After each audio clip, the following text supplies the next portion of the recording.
What's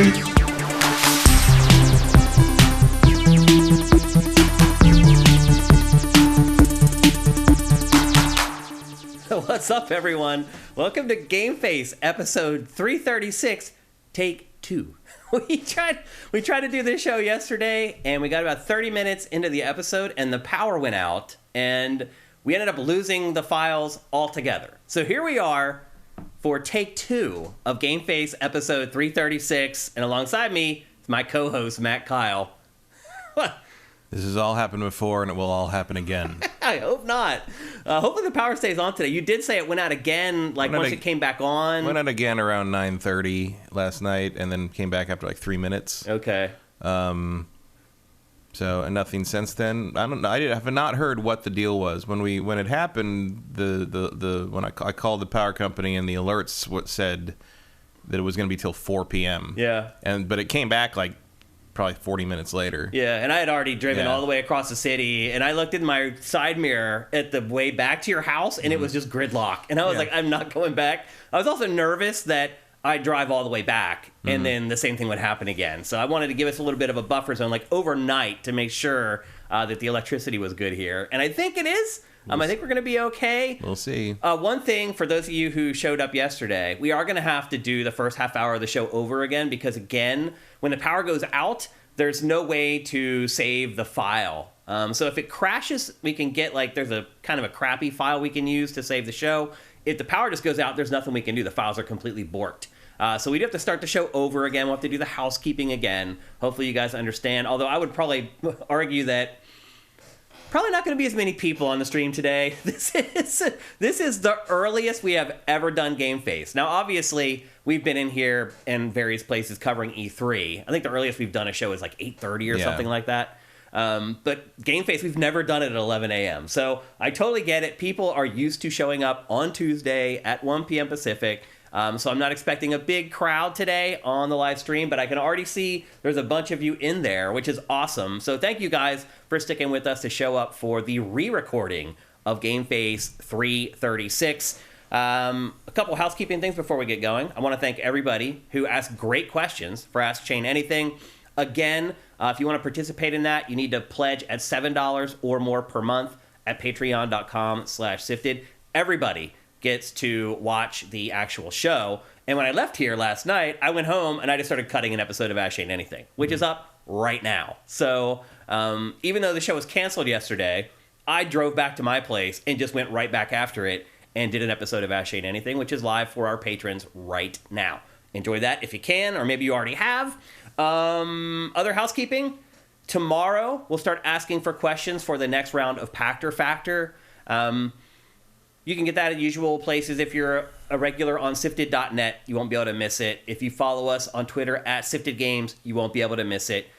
If you're someone on YouTube, and Matt, I mentioned this again yesterday, a lot of people on YouTube ask us questions in the comments of episodes. Don't do that. You can, but your questions aren't going to get in the show. We specifically ask for questions on YouTube on our community tab. So if you go to youtube.com/siftedgames, there's a little community tab there. If you click on that, that's where we ask for questions. So do all that stuff on YouTube, hit all the bells and the notifications and subscribe and all that crap. That's how you'll know when it's time to ask for questions. And again, tomorrow, Friday, we're going to start asking for questions again. So get those in when you can. Lots of stuff going on. No shortage of things to ask the Packmaster for the next round of episodes. Packmaster. That's the first time I've ever called him that. Someone's asking us about your PC, Matt. Don Lionheart. That's fine. Does anyone know what 4090 your PC has in it? Do you know what aftermarket brand it was? I can look. Okay. I didn't make it myself. So yeah, your brother-in-law built it for you? My brother-in-law built it. Yeah, Matt didn't actually build it. It was an awesome Christmas gift from someone in his family who builds rigs and actually was really good at tracking down GPUs during the pandemic and everything. It is an Asus. Asus. Okay. We have an Asus monitor. We use a lot of Asus stuff. Mm-hmm. I believe in Asus. I think they're a good brand. Yeah, some people in Europe are like, this is actually perfect. It's 9 p.m. in Europe right now. Mm-hmm. So it's actually working out better for some of you guys. So maybe we'll get more people from Europe and less people from the U.S. Most people in the U.S., if they are able to watch a stream while they're working, They usually can't do that until the afternoon after they've got unburied from email and stuff like that. So again, I wouldn't be surprised if our live numbers are a little bit lower. But what really matters is we have a great archive for our patrons. So let's see. Lots of small stories this week, Matt, that aren't really worthy of an entire topic on GameFace, but worth discussing nevertheless. One of the big ones, at least for me, and I definitely think for you, is that Respawn is working on a Star Wars first-person shooter that is inspired by Jedi Knight and Star Wars Dark Forces. And it's also not being developed on Frostbite. It is being developed in Unreal Engine, just like Respawn's other Star Wars games. So a lot of the issues that we've had with games like Battlefront and Battlefield in the past, maybe we don't have to worry about those, Matt. What do you think? No, I mean, Respawn has used Unreal for all their Star Wars games so far. So it's not surprising. We'll see. The Jedi Knight games are not my favorite things in the world.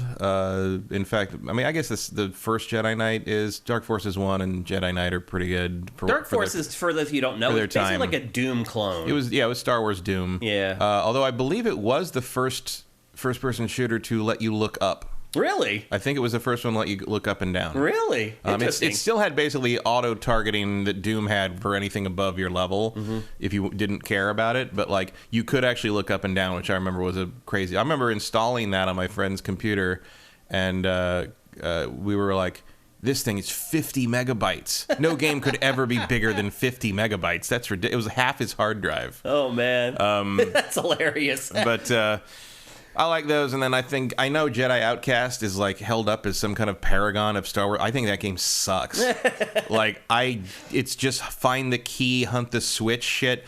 I don't understand why people love this lightsaber combat in those Raven games so much, because it's just garbage. Yeah, it's just, most lightsaber combat was garbage. It's just swinging. It's like and like I like the multiplayer. I get like people like running around a lightsaber, but like it doesn't resemble the fighting in the movies in any way. It's a terrible interpretation of lightsaber combat. The best lightsaber combat in the history of video games, and it's not even close because there is no competition, is Jedi Fallen Order. Yeah, for sure. Like seriously, there's not even no remotely competition. It's always been bad. Yeah. So I hope it's more in the vein of like, we're going to do this story that involves all this cool stuff in the Star Wars universe, and not like we're going to make a really broken melee system that doesn't resemble anything. And considering they already made a good melee system, or certainly one that will probably be a great melee system once it's refined in the sequel. Yeah, I trust them on that. Or if you could, I mean, I would love to see You're rocking the Respawn shirt today, actually. Yeah, I just noticed that. That was not intentional. That was just cleaning on top. Yeah, but like cleaning on top. I would love to see Republic Commando 2 or Republic Commando redo, or some kind of thing dealing with that would be cool. There's a lot of stuff you could do that would be interesting. Don't forget too that these are the developers that created Call of Duty. Yeah. They basically created the modern first-person shooter. A lot of the figureheads at Respawn are responsible for that. So I have high hopes that this game could turn out to be something really awesome. Or maybe it's just Battlefront 3.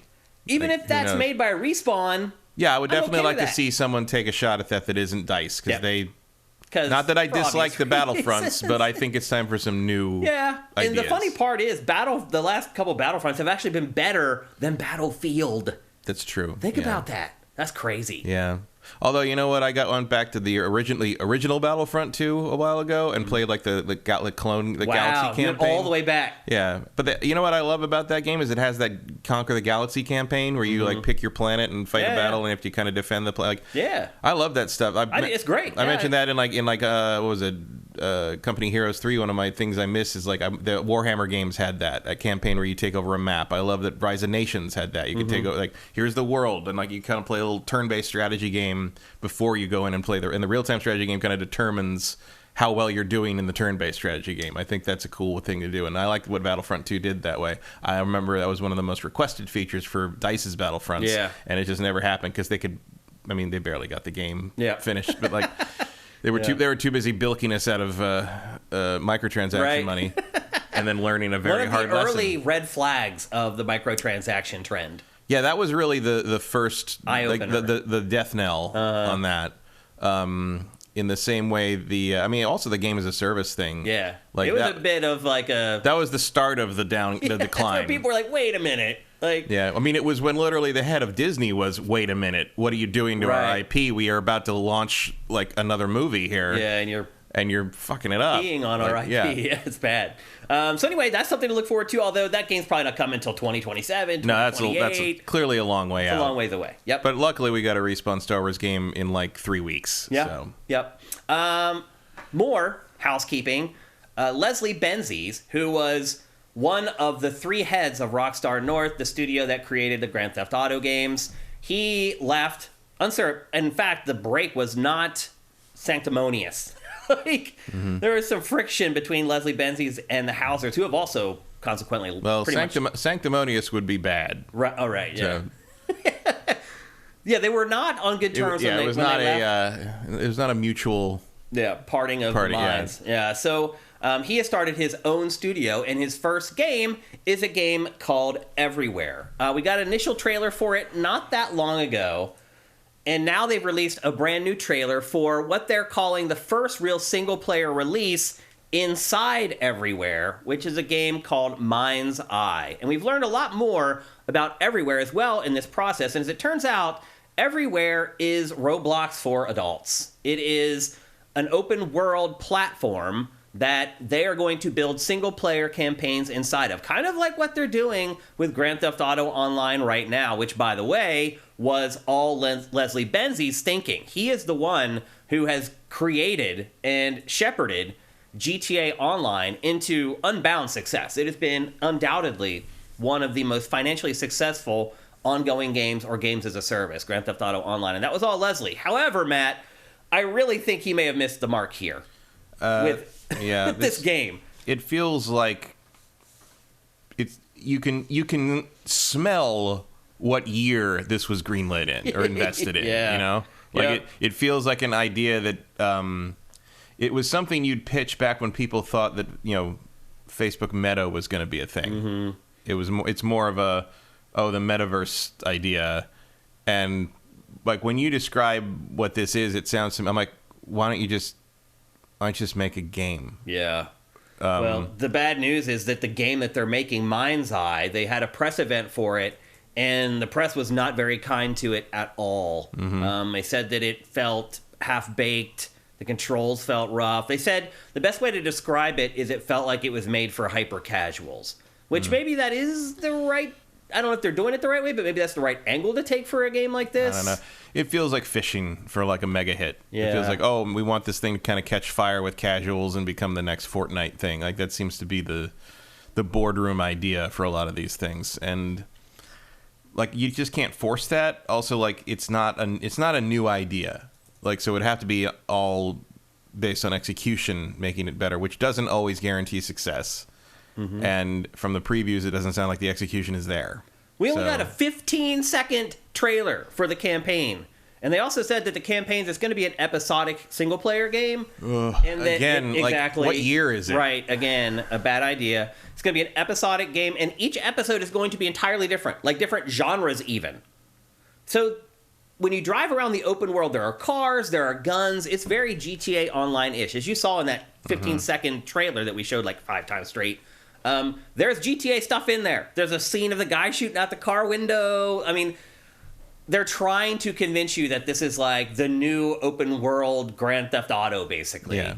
And what I'm seeing right now is not working, I guess. The messaging is not lining up with what I'm seeing, I guess is the best way to put it. So it's supposed to come out in beta on PC sometime this year with consoles to follow after that. So we'll probably hear more about the game pretty soon if they're going to release it out for people to play. But Matt, my anticipation for this game has just kind of hit rock bottom. Yeah, I think I'm comfortable forgetting about it again until we have to mention it again. Yeah. So anyway, that's the latest update. I mean, I remember that little trailer with all those things in the logo, but like I haven't thought of it since. Yeah. There's other weird stuff about it too. It's like there's like zones that you go to. There's like a lava zone and a forest zone, and like it sounds like PlayStation Home. Yeah, in a way. You have to go to like specific places to like race, and then another specific place to do like multiplayer gunfights. Yeah. Like it's just weird. You mentioned Star Citizen in conjunction with it at one point, and it's like And like, it's not a bad comparison because it's also Star Citizen is also in love with the idea of like, we want you to travel to get to the game. Mm-hmm. And I'm like, why do I have to go different places why can't I just get in my ship? Why can't I just get in my car? Yeah. Why can't I just race when I want to race? Why can't I just shoot when I want to shoot? What is that? Like, do you think I have that kind of time? Like, they're asking a lot of the player for this game. Yeah. And they're asking older people to build stuff. That's the other thing. It is like Roblox, where you can go in and there's a whole tool set that you can use to build stuff. Adults don't care about that crap. No. They just don't. Adults don't build stuff in video games. They build stuff in the garage. Mm-hmm. Like, that's just not how adults operate. Kids like Minecraft. Kids love games where you build stuff. Kids love Fortnite, the building in Fortnite. Adults generally have not really resonated with that type of gameplay. No, and like the people who do have the time or the interest in building things are going to build things legitimately in real programming languages in real life. I mean, because they're free now. I'd rather learn how to use Unreal than learn how to build something in some video game. I mean, there will definitely be people who get in, just like the people gotten into it with Dreams or whatever and that kind of thing. But I don't know if that's going to be enough people and enough output to warrant having built this whole thing for it. Yep. So I don't think it's looking good, but we'll see. We should learn a lot more very soon. Another game, well, actually, the biggest game that was announced this week, probably, is the first game in a partnership between Lego and 2K. If you guys remember, when we first got the announcement, it was they're going to be making Lego sports games. And I was like, I don't know if like Lego works well with sports because of the way they animate and things like that. I was a little concerned about it. It turns out the first game actually really isn't a sports game. It is an open world kart racing game. That's a motorsports called game. Lego 2K Drive. I guess, does it count as like a motorsport game if it's like a karting game? I mean, it's taken enough from Forza Horizon that I think you can say that. Yeah, its open world design is like Forza Horizon, but the actual gameplay itself is more akin to a Mario Kart, or I would argue Diddy Kong Racing, because this is set in an open world, and Diddy Kong Racing was kind of the precursor to that for N64. It wasn't in an open world per se. It was set in a gigantic hub, and you had to physically drive to the location of each race and enter the race. Mm-hmm. And that's kind of how this works. You can play cooperatively with 6 total people. I guess one of my questions here is, and like the trailer doesn't really show this, like, is it Mario Kart when you're racing? Are you throwing items and stuff at each other? Yeah, there's item boxes and power-ups. They don't show any of that in this trailer. They don't, yeah. But that is, so people got to play it at the press event for this. They had like an event for certain press that went to it, and it was Mario Kart. Mm-hmm. They said there's item boxes, and like when you get hit with a power-up, like bricks fly off of your car. You can build your own car in this, and they've been pretty smart with how they did it so that like you can't accidentally build something that doesn't work. Like, if you remember Banjo-Kazooie Nuts and Bolts, I would start building stuff, and like I'd spend like 30 minutes building something, and it wouldn't work in the game. They'd be like, oh, you need to go back and adjust this or that. And I'd be like, what? What do I have to... Like, this game is circumventing all of those issues by... And they're not limiting how you build. They're basically just saying, this is the maximum and the minimum wheelbase you can have with each vehicle. And then go to town after that. And the press who attended the event said that it totally affects how the cars handle. If you build something top-heavy, you go around a turn, it'll fall over. So there are real physics involved there. Also, if you're watching this trailer, it's really cool how the cars just automatically transform depending on the terrain that they're on. Like, you go to water and you don't have to like hit a... I don't think you have to hit a button. I think the car just automatically transforms. It looks automatic. It looks like Sonic All-Stars racing. Same deal there. So I think this game looks pretty hot, man. Like, I'm assuming Mario Kart 9 is going to be an open world Mario Kart. Do you think that's a safe assumption, Matt? No. You're probably right. I mean, I do think you're right that it's the logical next step for Mario Kart, but Nintendo is not known for taking logical next steps. Yeah. So we'll see about Mario Kart 9, but in the meantime, this is a good little holdover. Like, Mario Kart 8 has been out there for, 11 years now? We've been waiting for another Mario Kart. About that, yeah. So it's good to see that, some developer or publisher is dedicating real resources to make a really good kart racing game, and I am certainly excited to give it a go and see if it turns out well or not. Do you care about kart racing, Matt? No. No? Only realistic driving games? Sorta, and I only have so much room in my life for that anyway. Like, this is like... I like Lego. Obviously, I have a number of sets around the house, but like I like the licensed stuff. I like the Star Wars stuff, Lord of the Rings, Ghostbusters, etc. Just standard Lego doesn't particularly interest me, and if this were honestly never has. If this were like Lego Batman Racing, would that change? No, because that would be dumb. Okay. But I'm saying if they Like, didn't if you apply any IP or property to it, would that... No, it's a racing game. It's not that interesting to me. So it's about the kart racing and not That about... doesn't get me interested either, no. Okay. Like, this is just a theme I don't care about in a genre I only intermittently care about. Yeah. If you maybe started adding, like, Star Wars and Batman as guest characters in it, maybe I might take a look at it then, but this is not particularly... I mean, it looks cool. Like, it looks like the audience it's for. Like, this looks like a pretty awesome choice. Obviously it's on more platforms than Mario Kart. Kart racers are pretty rare these days, so like it's good that will be there for people who want that gameplay and don't have a Switch or don't want to play on a Switch or would like graphics that don't look like they're from last decade. But like, for me, I don't know. I'm gonna have other things to do in May. There actually, May's not too bad of a month for game releases. A couple things before we go. One in particular. Yeah, exactly. A couple things before we move on. It is available for everything and is coming on May 19th. So it's announced now and it's coming out like a month and a half or 2 months later, which I wish we got more of that. Yeah, that's nice. It would be nice. Also, when you play in the open world, you can partner up with up to 5 other players, 6 total. If any of those 6 people initiate a race, everybody gets sucked into the race. And I don't know how I feel about that, but... That's an odd choice. Yeah. Like that's something they could easily tweak. Yeah, I mean, Forza like just tells you, hey, this race is starting if you want to do it. Yeah, you don't it gives have you the to. option. Yeah. So hopefully they tweak that. They could tweak that. There's 8 racers in each race, as I said. There's all the tenets of the Mario Kart franchise with item boxes and power-ups and all that stuff. So anyway, again, that is coming to every platform on May 19th. Next up, Matt, the UK is starting to come around on the Microsoft acquisition of Activision Blizzard. However... I guess somebody finally read their briefs. Yeah, exactly. Or actually finally looked into it instead of just bluster.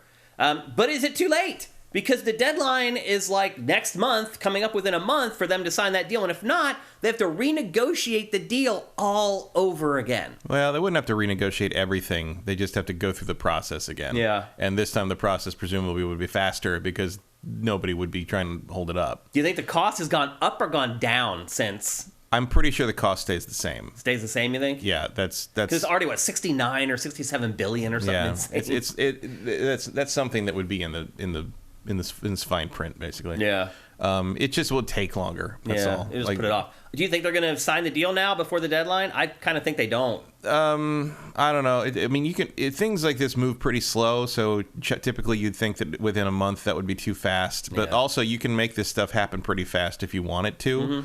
And if they have had a turnaround, at least in the UK situation of like, oh, we didn't. Now we didn't know that was there is a possibility they could fast track it to make the deadline. They could. It's possible. But we'll see. Yeah. One way or the other, it's still going to happen. It's going to happen. Like we've been saying this all along on GameFace. It's going to happen. It's just these people who are dealing with this have no idea what they're talking about. There's no legal grounds to stop it. There's nothing there. So now American Congress people are going on about Sony's being unfair to Microsoft in Japan. And it's like, no, that's just what a dominant power in a market looks like. Like they offered better products to that market. That's all. And I think there's better things to worry about. Supposedly Microsoft doesn't advertise well. I mean, they've never advertised that. I mean, that when we were there when the Xbox 360 launched, it was like 4 boxes in a corner behind the counter and like went to the with game no stores sign. in Japan. It was just like shoved in a corner. Yeah. It would have like one little like basically vertical like stand of like people stuff. were like leaving their coffee on it. Yeah, you could just completely miss it if you went in there. So it has not been good for Xbox in Japan, and I don't see that changing ever. No, honestly. I don't. I think Microsoft has accepted that is a lost front. It keeps releasing its consoles into the market. It's really crazy. I'm glad for the 10 people there who love the Xbox. This one actually did better. Series X, I think it's maybe the best-selling Xbox ever. Whatever that means. This doesn't mean much. Yeah. But still, it does show a little bit. The best-selling games.com. Yeah. So anyway. Never has a ColecoVision set the charts on fire. Yeah. So it looks like it's going to go through, finally. We'll see how long it takes, though. In E3 news, it was announced, I believe, yesterday, or maybe the day before, that Ubisoft has now pulled out of E3 2023, but it still has its press conference on June 22nd. another case of a publisher being like, we're not going to pay the money to be on the floor, but we still want to do something around that time because all the eyeballs are there. Well, no, they won't be. But the eyeballs won't be there for their press conference? For E3? No, because there's no E3. Wait, you think they're going to cancel the whole thing? That was a big question at GDC, apparently. Really? And everyone was like, is your company going to E3?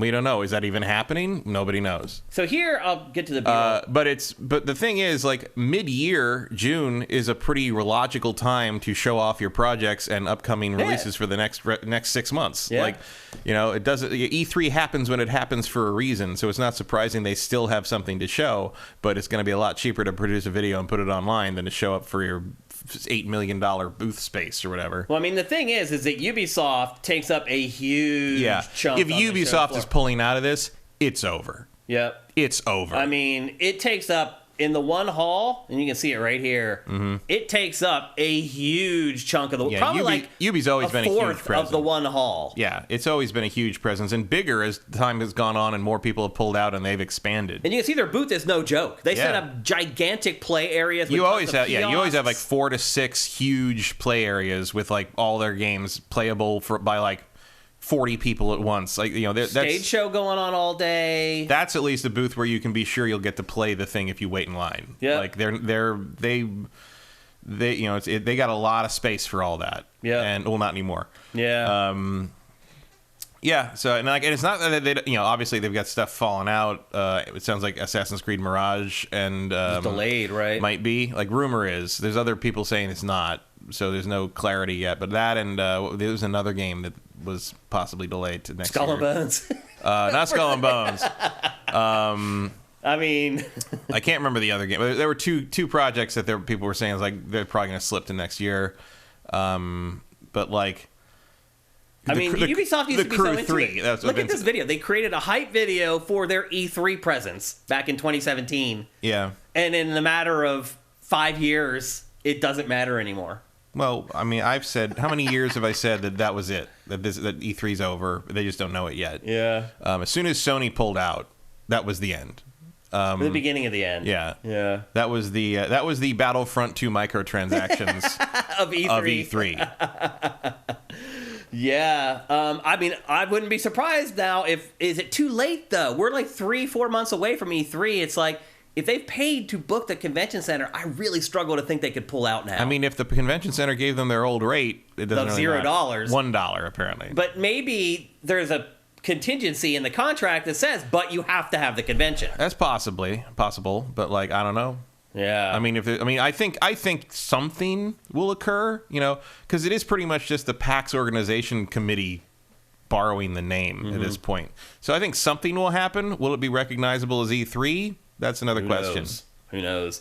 I mean, the answer is almost certainly no. It's going to be a weird little gathering of people in a hall full of also-rans and like, maybe probably at this point maybe the biggest publisher in that hall is going to be Wargaming.net. Seriously, or like THQ Nordic. Yeah, stuff like that. Sega and Atlas or something. It looks like most of the Japanese publishers are still showing up, which is bizarre because they're the ones who have to make the big commitment from bringing all their stuff across the Pacific. Now, some of them do leave it in like storage stuff here in LA. Oh, almost all the big stuff is left in storage. But they still have to travel, bring all their people over. Like, it's a huge expense for them, but they still seem to be into it. It's the whole thing. Vincent says Sega pulled out yesterday. Oh, really? So, yeah, this is over. It's over. Mm-hmm. So maybe E3 this year just ends up being like a meetup weird thing. Sort of. I mean, it's going to be like Kensha Hall, the convention. Seriously. Wow. So anyway, the crazy part about it, though, is it's going to be a big story. I mean, going onto that show floor, I mean, people are going to be like, what's it going to be like? Everyone's going to want to see what it's going to be like, and it's not going to be pretty. It's going to be C-3PO at the beginning of Star Wars. What a desolate place this is. Yeah. It's a good analogy. So anyway, E3 kind of makes me want to go. That's what I'm saying. Like, I'm going to go. Like, I want to see it. It's like a car crash. Like, I just want to see what it looks like. Like, is it going to be worse than 2006 or whatever? At least it's going to be different. It will be different. That's for sure. I want to pitch somebody like a document like a Werner Herzog style documentary about like this slowly dying thing. The death of E3. Yeah. It could be a series, the death of whatever, and then the first episode is E3. I mean, there is a YouTube channel that does the death of video game. I just watched their new one, the Death of Ragnarok Online. Oh. Which is like a 30-minute video about how Ragnarok Online slowly collapsed like a flan in a cupboard. Yeah, which is it's. I mean, you could do MMOs like that. Yeah, the channel mostly does like online games. Yeah, like I found them through I believe it was the Death of Earth and Beyond, which is one of my favorite MMOs nobody played except me.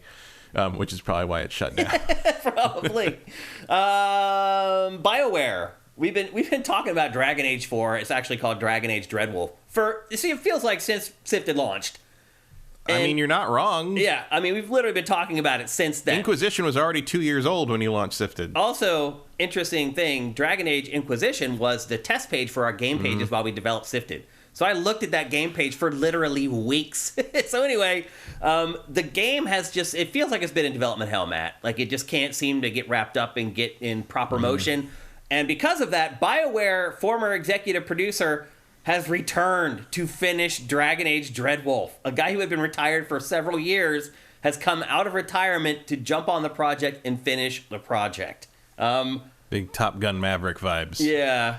Do you think that's going to work, Matt? As well as anything? Yeah. As well as just doing what they've been doing all along? I mean, I don't know. This thing needs to be a big hit. It does. This thing needs to hit hard. But you're looking at the only real trailer we have of the game right now. And there still is no in-game footage. There was the gameplay. There's a leak thing, that looked horrible, abysmal. I mean, clearly we were never supposed to see that. Yeah, but it did not look good at all. I mean, it could have been ancient, but... It looked like pre-alpha.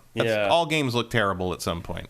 That one looked real bad. No, that looked about normal. I don't know, man. It does. It looked bad. The combat looked janky. I will say this: it looked way better than that version of Dead Island 2 I played. Oh, okay. Vastly. Fair enough. I mean, there's periods where games are just shaded garbage. Yeah. But Dragon Age has sold better than Mass Effect historically. Yeah. Like, this is their kind of ace in the hole to some degree.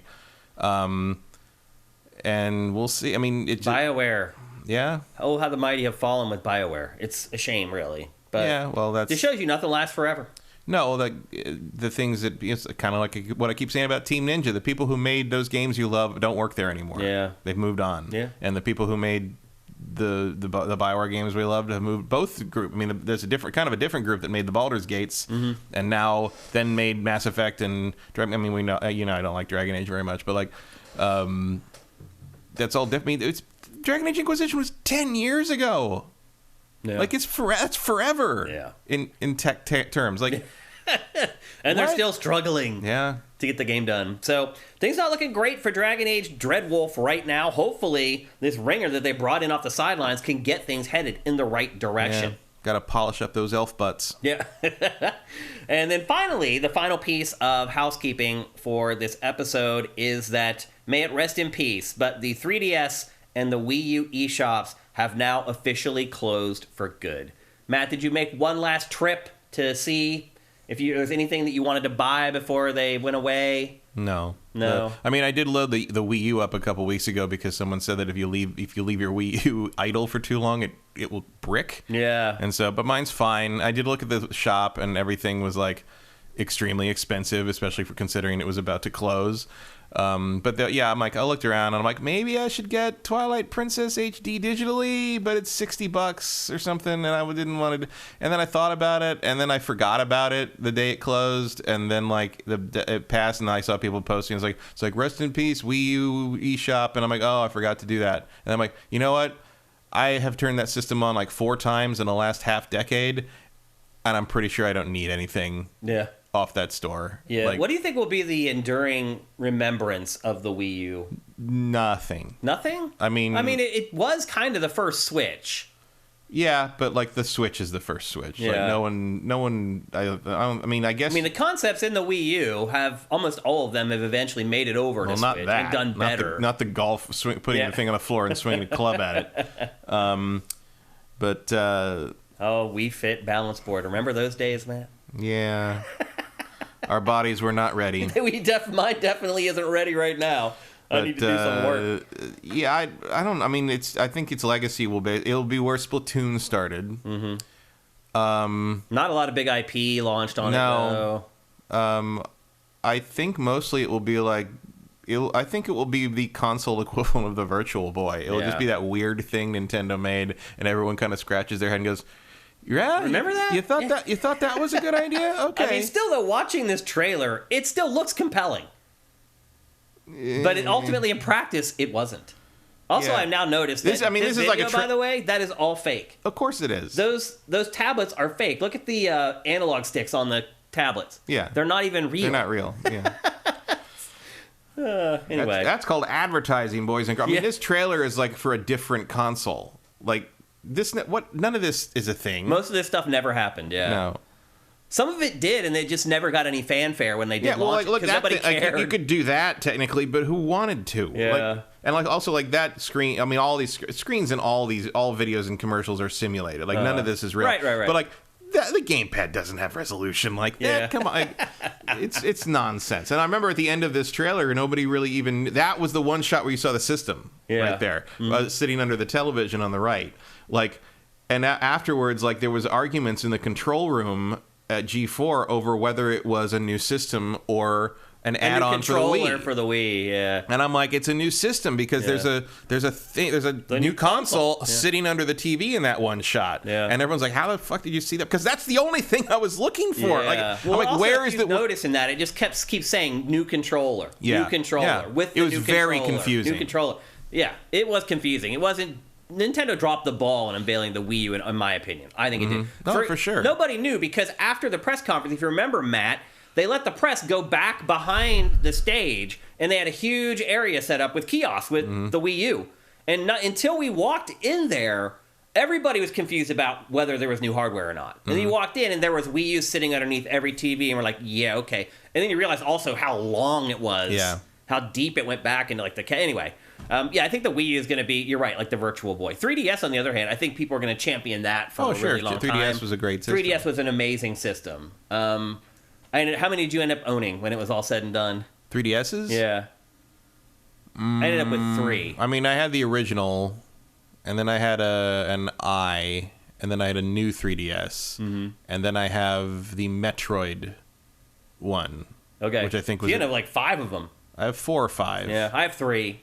I think most people have multiple 3DS. The one I have that my primary one, if you want to call it that, because I haven't probably touched it in 2 years, is like the black new 3DS. What I got for Xenoblade Chronicles, which I then played for like 20 minutes and said, this is not functional. Like, I'm not doing this. Even with the new one, which is supposed to be more powerful, right? Yeah, but it's the image quality is just not there for that game. It's so weird and blurry, and you can't even really see anybody's face properly. And I just gave up on it because I'm like, you know what? I can just play this on Wii, or I can play it on Dolphin, and now I can play it on Switch in the definitive edition, and it doesn't matter. Yeah.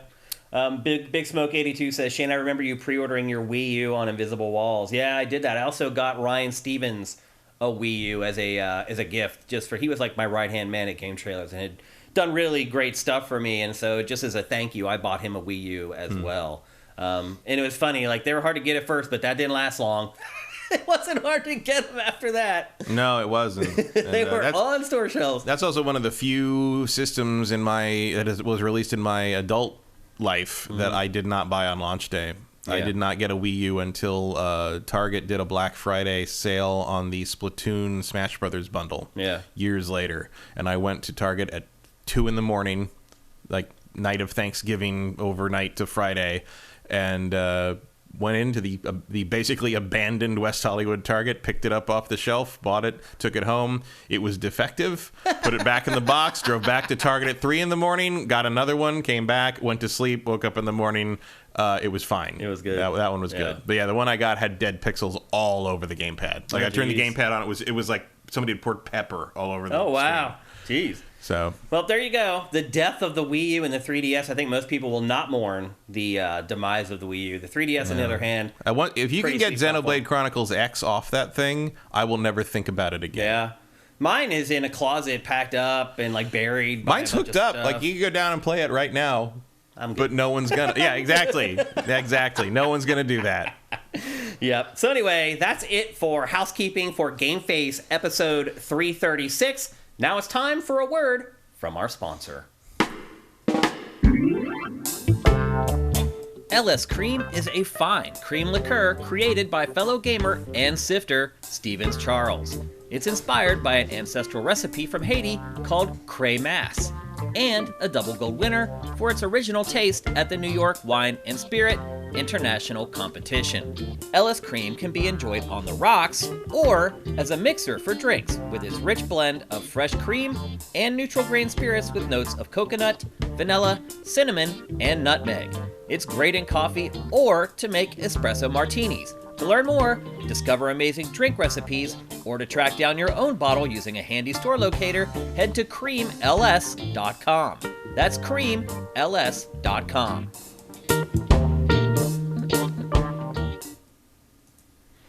If you're watching this show on YouTube right now, I want you to go to creamls.com right now and buy at least one bottle of LS Cream. Mm-hmm. And if you do that and you regret it, let me know, because I know you're not going to regret it and no one's going to let me know. I mean, you might regret it if you drink the whole bottle. Yeah, that's not our fault. We're just saying make a drink or two. All bets are off if you drink the whole bottle, but it wouldn't be that hard to do it because it tastes that delicious. So support your fellow gamers, support your fellow sifters. This is made by a sifter, by a gamer. It's much better than giving some liquor conglomerate your money. Support LS Cream if you can. And with that, it's time to kick off GameFace 336. Before we do that, we do want to check in with our chat very quickly, though, and see what you guys are up to and see what you're saying. Again, thank you guys so much for showing up today. Like, I really didn't know if anybody would.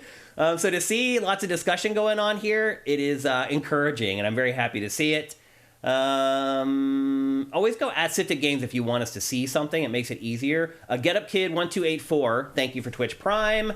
Nox Aeternitis, thank you for Twitch Prime. Who else got in here early on? Talica 1981, thank you. Anybody else? Don Lionheart, thank you for Twitch Prime. That's awesome. Everybody, you can do this. It's very simple. If you're watching this on YouTube right now, down in the comment or down in the description, I'll teach you how to do it. It's very simple, and we'd appreciate it very much. Kitsy Molcott, thank you for Twitch Prime. Hard to pronounce that one. Ptor91, thank you for Twitch Prime. Anybody else? The Mick Womble, thank you for Twitch Prime. A lot of you guys getting in here, and it's kind of late in the month, too. Surprising. Was there anyone from yesterday? What'd you say? Was there anyone from yesterday? We'd have to scroll so far up to get back to the beginning of the show. But I do want to, if you did subscribe with Twitch Prime yesterday, thank you. I appreciate it. Let's see here. 57 months for Don Lionheart, man. That's awesome. Thank you. All right, Johnny Hurricane. Luna is not a fan of Wednesdays, I guess. Yeah, she didn't come up here. Cats are creatures of habit. We're not at the normal time. That is crazy. In the normal day, her mental clock was like, nope. She came up briefly, but then immediately left. Yeah.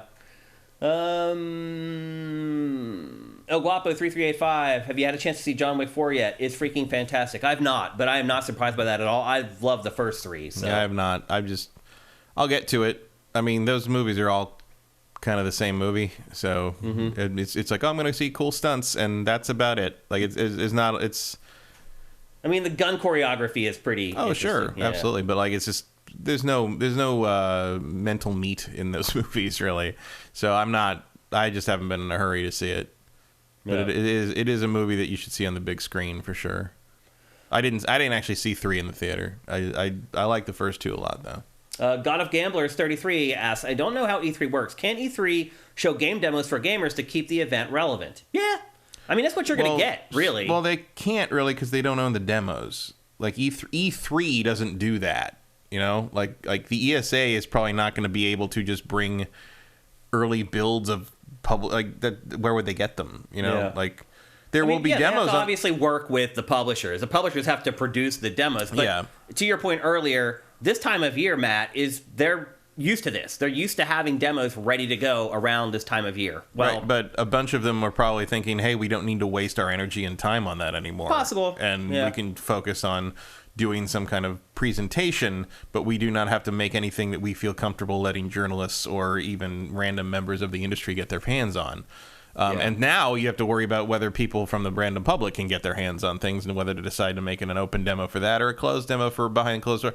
Things have changed with COVID too. It's like now after every demo, you need to what lights the controllers and it changes everything about. I mean, we probably should have been doing that anyway. They should have been, but they weren't, and now they're going to have to. So that changes everything. Like honestly, I think for you people that aren't in the industry, I think it won't change that much.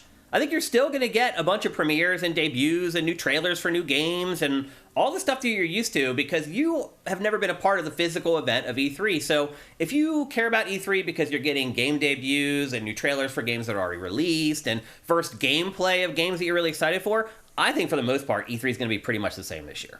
Because everyone's still having a press conference. But it's going to be more spread out. It's going to be spread out from May to June, and it'll continue to spread out further as years go on. I mean, E3 week, we already have confirmation of 5 press conferences of the week. So there's Microsoft, there's Nintendo, there's Ubisoft, there's... Ubisoft is the week after. It's the 12th. It's June 12th. The 12th? I thought it was the 22nd. In my notes here, June 12th. Yep. Well, I think eventually you'll see them all spread out. I agree. But I think this year, people won't see...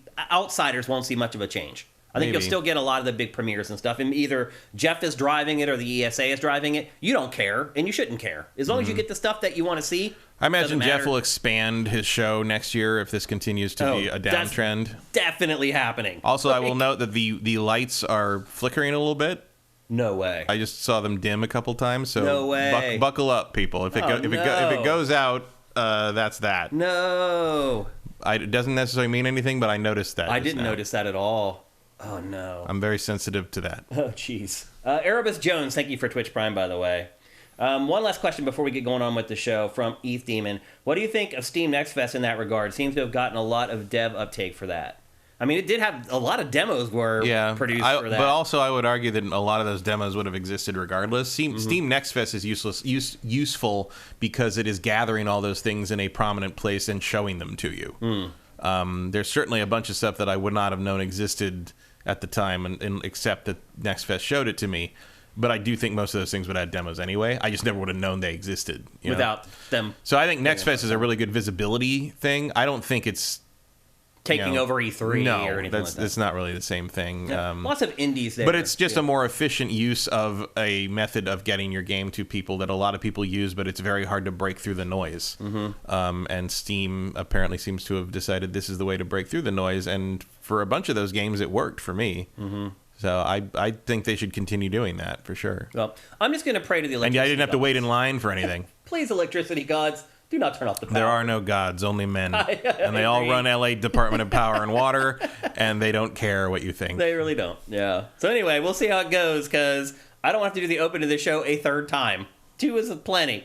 And with that, it's time to move on to GameFace 336 proper. We're going to kick things off with what would have been amazing yesterday. It's not very often, Matt, that having the show on Tuesday, we get hooked up with something that happens really hot on Tuesday morning, and then we get to be one of the first people to talk about it. That could have happened yesterday with The Legend of Zelda Tears of the Kingdom, Enuma, and I do not believe that it was actually him driving the game, but the presentation made it seem as if he were the one demoing the game.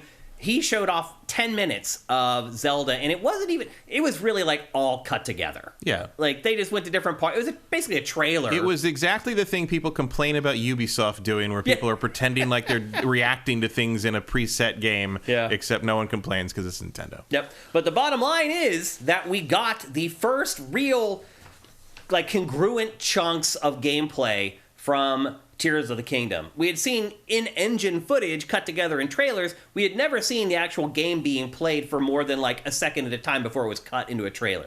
So we've got to figure out what the game is going to play like. And Matt, I guess the thing I would say first off the top is it plays just like Breath of the Wild. Yeah. I can't say that I expected a huge departure, but we've talked about how this sequel, first of all, that the second Zelda game for any platform typically doesn't sell anywhere near as well as the first. And we said that for this one to buck that trend, it was probably going to have to do something really unique and different that Breath of the Wild didn't do. Based upon what we saw yesterday, I'm not feeling that at all. Well, there's islands in the sky, Shane. Yeah. Didn't you see that? There's a word for Sky it. Islands. Is that what they called it? Sky Islands? Yeah. Islands in the sky, Shane. I know. Get hype. Well, the big thing here is development is complete. There's going to be no more delays. Yeah. That's a huge deal. That's good news. Yeah. Yeah, that's really good news because we've been waiting for a long time. Yeah, I mean, to know that it's finally going to. There's still a big question of like, why did this take 7 years? 6 years? 7 years? 7 years? Yeah. I mean, they started working on this before the last one came out because there's a lot of content that they cut from Breath of the Wild that's ultimately going to make it into this. So Enuma, when he started talking about this, it does look a little better. A little bit. And does it though? Really? It does. I mean, there's a longer draw distance. Certainly, when you're up high, you can see way more of the world in more detail. It's not a leap because it's the same hardware, obviously, but it is clearly something built for. They built this knowing the Switch was the only platform for now, and in the same way, I think the first one was probably held back by starting on the Wii U. So this is a more genuine, Switch title. There's more detail in the animation and sort of what's happening. You see his legs moving like that. Link needs a haircut. This, as soon as I saw this, I was like, no, the climb meter's back. Well, I mean, I didn't expect that to change. So here's the thing. We'll get into more details in a minute, but basically, 2 of the 3 biggest complaints about Breath of the Wild have been addressed, but they were compromises.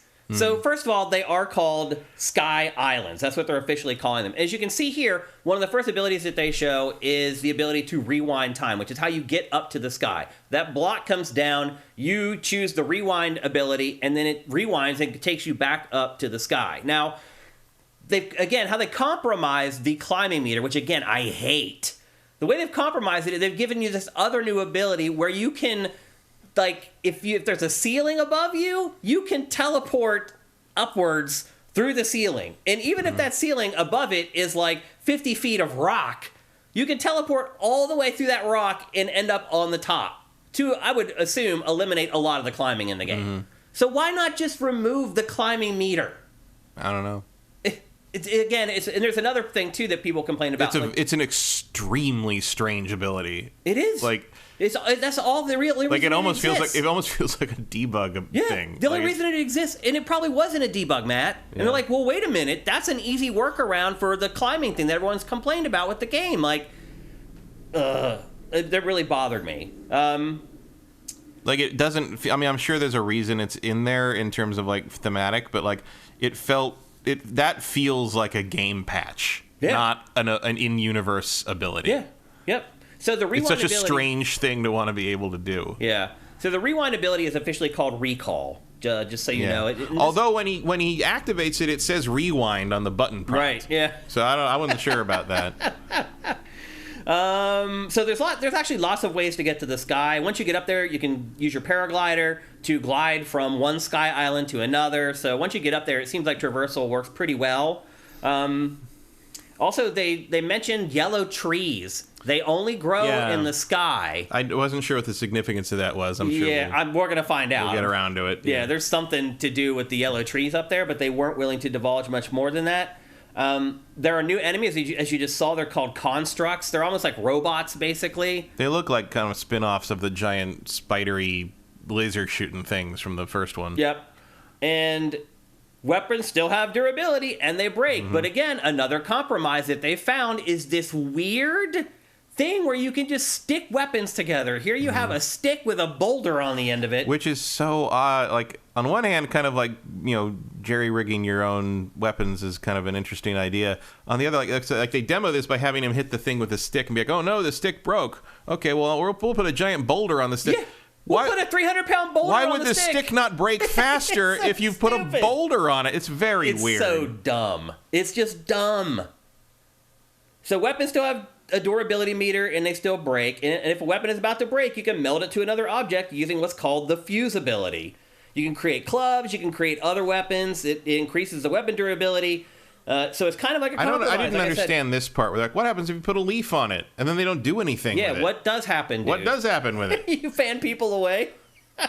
And yeah, they don't show you what happens, then they show you the ice. And this is where it makes more sense. Like, combine some of the stuff that you... Because a lot of the stuff that you picked up in Breath of the Wild, it had very limited uses. Like the eyes, like you use them to cook. Cooking. It was mostly cooking. Yeah. And like now there's multiple uses for some of this stuff. I think that's a good change. That's one of the things that I like that I saw in this. And look, you probably... People will get creative with diffusing, and there will be YouTube videos where somebody creates some bonkers weapon, and it'll do 3 million views on YouTube. Like, am I going to be the person who's doing that stuff? No. I'm going to find whatever I need to build just to get through whatever I'm trying to get through, and that's where it's going to end for me. And I'm going to be a little irritated that I have to do that. That I have to do it at all. I'm sorry, building that boat did not look fun at all. Like, that's not something I want to stop and do in the middle of all this. Like, it's maybe it's just not for me. Like, way too much of this was just, okay, you're adding more toys to the toy box. But what about the game? You remember when Zelda was a fucking video game? Yeah. And not like a, Look at this. Let's put a pot on the shield. It's a mushroom. Whatever, dude. It looks idiotic. It's a puff shroom. What the hell? Well, it's, this is kind of the equivalent. They've turned. It's the Look shield. at that, Matt. Well, it's a shield equivalent of like the arrow modification. Just give me a smoke bomb. Just give me a smoke bomb. Well, no, you have to build. You have to build the smoke bomb, Matt, and it looks absurd. I mean, I don't care that it looks silly. I'm just like, what? I don't know. Like, this is clearly, I guess, for the Roblox Minecraft generation, and I'm not. Absolutely. How can Link see through the smoke, but the enemies can't? Because he's magic. Link is magic. We know that. Maybe we now know what the leaf is for. It can fan away some of the smoke that you made from your shield grenade. Maybe don't discount it. I mean, they showed the other enemy with the fan that knocked him off the island. Yeah. All of this stuff just seems so archaic and janky. It's like they made it into Banjo-Kazooie nuts and bolts. It's like they thought of it, but couldn't think of an elegant way to animate it or actually implement it. And so, like, you know what? We're just going to go the goofy route. And now here we're showing this new ability that lets you build stuff. So back in Breath of the Wild, people were doing stuff like this, and it wasn't necessarily like a part of the game itself. It was like people figured out, hey, there's these physics, and it was cool. Honestly, I never did it, Matt. This is what I was talking about when I said you'll go on YouTube and you'll see a video with 5 million views. Sure, am I going to do this stuff? No, I never wanted to do this stuff. It goes back to what I was talking about with everywhere. Adults don't want to do this stuff in games. To me, this is targeting, and look, it is Nintendo, and Nintendo generally has a younger audience, but this clearly is targeting Zelda towards kids to me. Yeah. I mean, Zelda always has been. Has it? Yeah. I mean, I don't know. We were kids. I mean, well, yeah, but like they were games that, like, as an adult, you felt fine playing. They didn't feel awkward. This game is starting to feel a little awkward to me for adults to play. I don't know. I bet something like Ocarina of Time or Twilight Princess was awkward for an adult at the time. I didn't think so. Well, I played those games as an adult. We weren't as old as we are now. I was an adult, though. You were an adult, but like you hadn't moved on from a lot of the trends of what had become gaming at the time. This is clearly an extrapolation. I mean, I was already reviewing games, Matt. Sure. I reviewed the entire N64 lineup. Well, so was I. I don't know what you're talking about. I'm talking about times have changed, and now they are basing this on the things that are popular with kids today, and that was what they were doing then too. At the time, the things that were popular with kids were also popular with us. That's no longer true. Well, back then it was like Tamagotchi, and which I didn't like either because I was an adult. But there was stuff for kids back then that didn't resonate with me. For sure, there was. But Zelda has always been a middle ground that adults can play with their kids and not be offended by it. This is starting to stray into that other territory. I'm not offended by this. It's just. I mean, I don't know. Seeing the mushroom on the shield, I don't know, dude. This is not Zelda to me. Well, no, but Breath of the Wild wasn't Zelda to me. It was a dry run for an overworld for a Zelda game they never made, and apparently still haven't. Yeah. Basically what Nintendo has done is they've just made official all the stuff people had to kind of work around in Breath of the Wild to do stuff like this. Now it's easier to do. It's officially a part of kind of the design of the game. And I don't want to do it. I don't want to build crap. I hated Banjo-Kazooie nuts and bolts, and that is a great thing to compare this game to. It's very similar.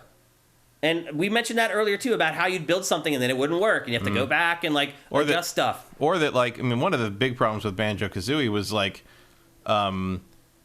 you could build these big elaborate things, But you really just needed to build like a platform with wheels. With wheels on it, Like yeah. you didn't need to do any of No. that unless it was interesting to you, and it wasn't interesting. I mean, this seems to be basically the same way. It's like, I just need to get across. I need to get this across river. 3 logs and Right. an engine, and you're done. You can do it. But- Or you can build some crazy casino boat or whatever. And by the way, that's why the stamina meter's still there, to force you to do because like when you get to that thing, he's like, oh, we got to cross this river, but it's too wide to swim across. And I was like, why is it too? Oh, right, because you have a stamina meter and you'll drown. You'll drown if you run out and of get halfway stamina. across the river. Yeah. Like that was when that clicked for me. Well, these vehicles also fly and stuff. Like it's you can, not, yeah. But again, you'd have to climb, and that's a stamina meter too. So to your point, it's probably accurate. That is the limiting factor that makes that. I mean, I bet that if you want to, there's a way to do it without using all that stuff, but it's just going to take longer and require you to be probably more leveled up or something. Yep. And now they're starting to show off the ascend ability, which is what we were talking about earlier, where you can just teleport through ceilings, like up through like lots of Swimming, like rock or dirt, swimming like through stone like a fish. yeah. I mean, magic is not a new thing in Zelda, No, obviously, but like, it's such a weird. I don't know why this makes me go like, why? I know. A lot of the stuff in this makes me go, why? Link's done weirder things, obviously, but for some reason, this is just like, why is? I mean, a lot of times, usually in Zelda, the abilities you can get are like interesting and exciting. It's like, oh, now I can do this thing, but like, will I be excited to get that ability? yeah, this feels like, oh, now I can skip Not part of the climb. gameplay I don't like. It's like, what? Like that. Like, you're kind of acknowledging that, like, this aspect of the game is frustrating to some people, so you're just going to give us a way to skip it, which is one thing, but you could have just fixed it. Yeah. Erebus Jones is saying, let's be honest, it looks like DLC. Same base game, couple new powers, and a few new areas to explore. Kind of. Like, the size of the map is the only difference there. Mm-hmm. It's just a gigantic world versus, like, a new little section. But, like, yeah, it doesn't...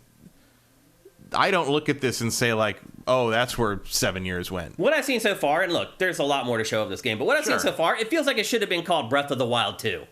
Yeah, well, I mean, they don't do that in Zelda. Nothing's ever been called 2. Yeah. But, even when they make the same game at the same time, Oracle of Seasons, Oracle of Ages. Yeah. Zelda got one numerical sequel, Zelda 2, The Adventure of Link, and they never did that again. Yep. As Matt mentioned, you get knocked off of one of the sky islands by this enemy with a fan, which is absurd. I thought he was protesting something at first. I was like, what? He's like, no blonde kids on Sky Islands. Like, I don't know. He's protesting the stamina meter. Yeah. So after you get knocked off an island or you jump off an island, you have to free fall to get back down to the land. I'm assuming eventually you'll get something that just teleports you down there so you don't have to spend the time flying all the way back down there. Oh, I think you're underestimating how core they think this mechanic is. Well, you're right, because Nintendo probably thinks this is really fun and they wouldn't want to strip it out of the game. But after you do it once, like, it's not fun anymore. Well, I mean, you can do the dive that gets you there pretty It fast. helps. I will note, though, if you ever jump off a real Sky Island, hitting water at that height is like hitting concrete. Do not do that. Well, I also wonder, too, if pull your hang glider out. They don't mention this, but do you have to land in water? No, I think you just pull... I guess you just pull out your glider before you get to the ground and then glide down. Yeah. Yeah. They were. I mean, one reason I bet one reason they showed that is because it would never have occurred to me that I could dive into the water from a mile up and not die. Right. So because water turns into, once you hit terminal velocity. Yeah. Water is basically concrete. Yeah.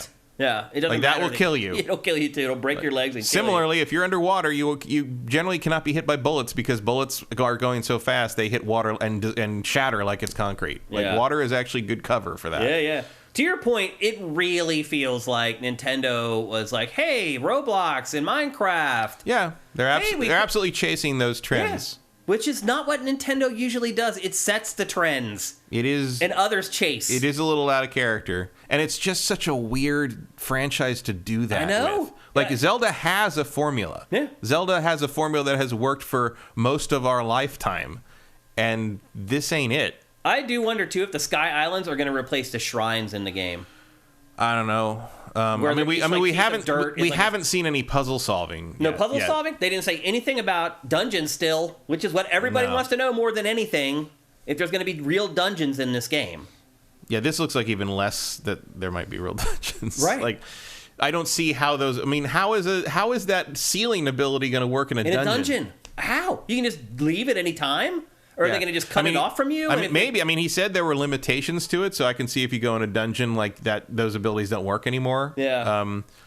But like, I don't know. Like, if like I could see going in a dungeon and like all your like your kind of toy box open world Roblox abilities like turn off because you're not there, or you're in another dimension, or there's some kind of spell on you or something. And then you have to kind of do like a more standard traditional dungeon crawl. But like, I don't know. Like, they're certainly not hinting at it so far. See what I'm saying about how it looks like each island is like its own self-contained little shrine? Well, I mean, I assume there's going to be like something Shrines to solve on each sky shrines. I don't think they're going to be that discreet as like walled off things, but yeah, I assume every sky island will have some kind of thing you have to do on it to solve it, quote unquote. Again, it just feels like all the changes that they've made to this have made it to appeal to a younger audience instead of the people who have grown up with Zelda all these years. Like, it's doubled down on the open-end creative elements of the original instead of the more curated, created Zelda games of the past. And I can, I can see why you make that choice in following up Breath of the Wild, because that was in fact why Breath of the Wild's, that was most of Breath of the Wild's engagement. Is it? Do you think that's what most people liked about Breath of the Wild? It's what most of the internet liked about it. Right. So the YouTube videos and stuff. Yeah. Like, most of the engagement post-launch and in the subsequent years was stuff like that. So I can see why you would decide that that's what we double down on. I don't know if that's what most people liked about it. I mean, I hardly use those abilities unless I had to. And when I had to, I was like, this is annoying. I didn't like having to do it at all. I thought the open world aspects of it, beyond the scope and kind of the vista, in terms of like having the toy box elements, for me were the least interesting thing. Me too. In Agreed. the game. Most interesting to watch on YouTube, least interesting to actually play. Yeah, I'm not interested in engaging with it. Well, what about people that just aren't creative or just aren't interested in it? Like, well, then you're not going to save Hyrule. I mean, I would argue the older adult is the X factor in sales here. I feel like the kids who own a Switch, they're going to want the new Zelda. I feel like it's us that you need to convince to actually spend the money on the game. If you have to convince anyone. Obviously, it's Zelda. I don't think you have to convince anyone. Maybe. I think this game is bulletproof. Yeah. Again, it does appear that Nintendo is compromising. Like, a lot of the only thing that we don't know yet, the other people complained about, the third one, is the story. Are they going to tell a real story this time? Is it going to be a compelling story? Is it going to be like the last game where you get a cutscene to open the game and then it just like basically goes away for like 30 hours? Like, I don't want to be too revolutionary, but I'm going to say that. Probably. Yeah. Yeah. But that's the third thing people complained about. I mean, there will probably be more cutscenes. I mean, I'm sure there will be more story to this, but it seems like I think you're still going to have the same story to gameplay ratio in the sense that this thing looks gigantic. That's one of the problems with looking at this and kind of looking at what they demoed here. You can see, especially when Link's way up high in the Sky Islands and diving off, I'm like, that's huge. That world is gigantic. There's tons of places to go. And all I see after this demo is like, look at all those places I can go and be annoyed by these mechanics. Like, I am not excited about this. I'm not either. In fact, after seeing this, I am less excited for this game than I was before. Which is not the objective of releasing Probably the first not. gameplay. I mean, look, I would argue that we are old enough that we don't matter. Yeah, like maybe. we are clearly not their target audience for this game. Well, obviously, based on the tweaks that they've made, they have definitely made the tweaks for younger players and not people like us, which probably is the right thing to do. Yeah, I would say it is. Also, it announced a new... It's not what I want, but we're at the age where it's time to accept that a lot of things in the world are not what you want. Exactly. Yep. It also announced a new OLED model of the Switch for Zelda. Are you going to pick it up? No. No? Like, why would I do that? Because honestly, as things are working out right now, Matt, the only things that you can collect in gaming anymore that they're going to end up becoming more valuable are consoles. I don't know. Do you know how much Devil's Third goes for now? Yeah, but that game launched 14 years ago, 12 years ago. Actually, no. It was like 10. That was like 2017. No. That was around the time the Switch came out. Yeah, it was like 2012, 2013, something like that. No, it was way after that. Was it? Yeah, it was one of the last Wii U releases. I had to get my friend from Canada to get it for me. Yeah. I don't know, but so there's one game. But generally... a lot of Wii U games are very valuable. Yeah, because it was a failed console. Yeah, and because it's Nintendo. Yeah. Like anything... People like to have full Nintendo libraries. For whatever reason, that's a thing that doesn't happen as much in the other... That's true. ...console. I've even seen people at a certain point, I'm going to build my full generally, library though. Like, generally, games that I'm buying right now for my PS5, like... When I go to retire, I'm not going to be able to sell those games. Most of them I'm going to sell them for less than I paid for them. December 2015. 2015. Yeah. So almost as old as this. Yeah, exactly.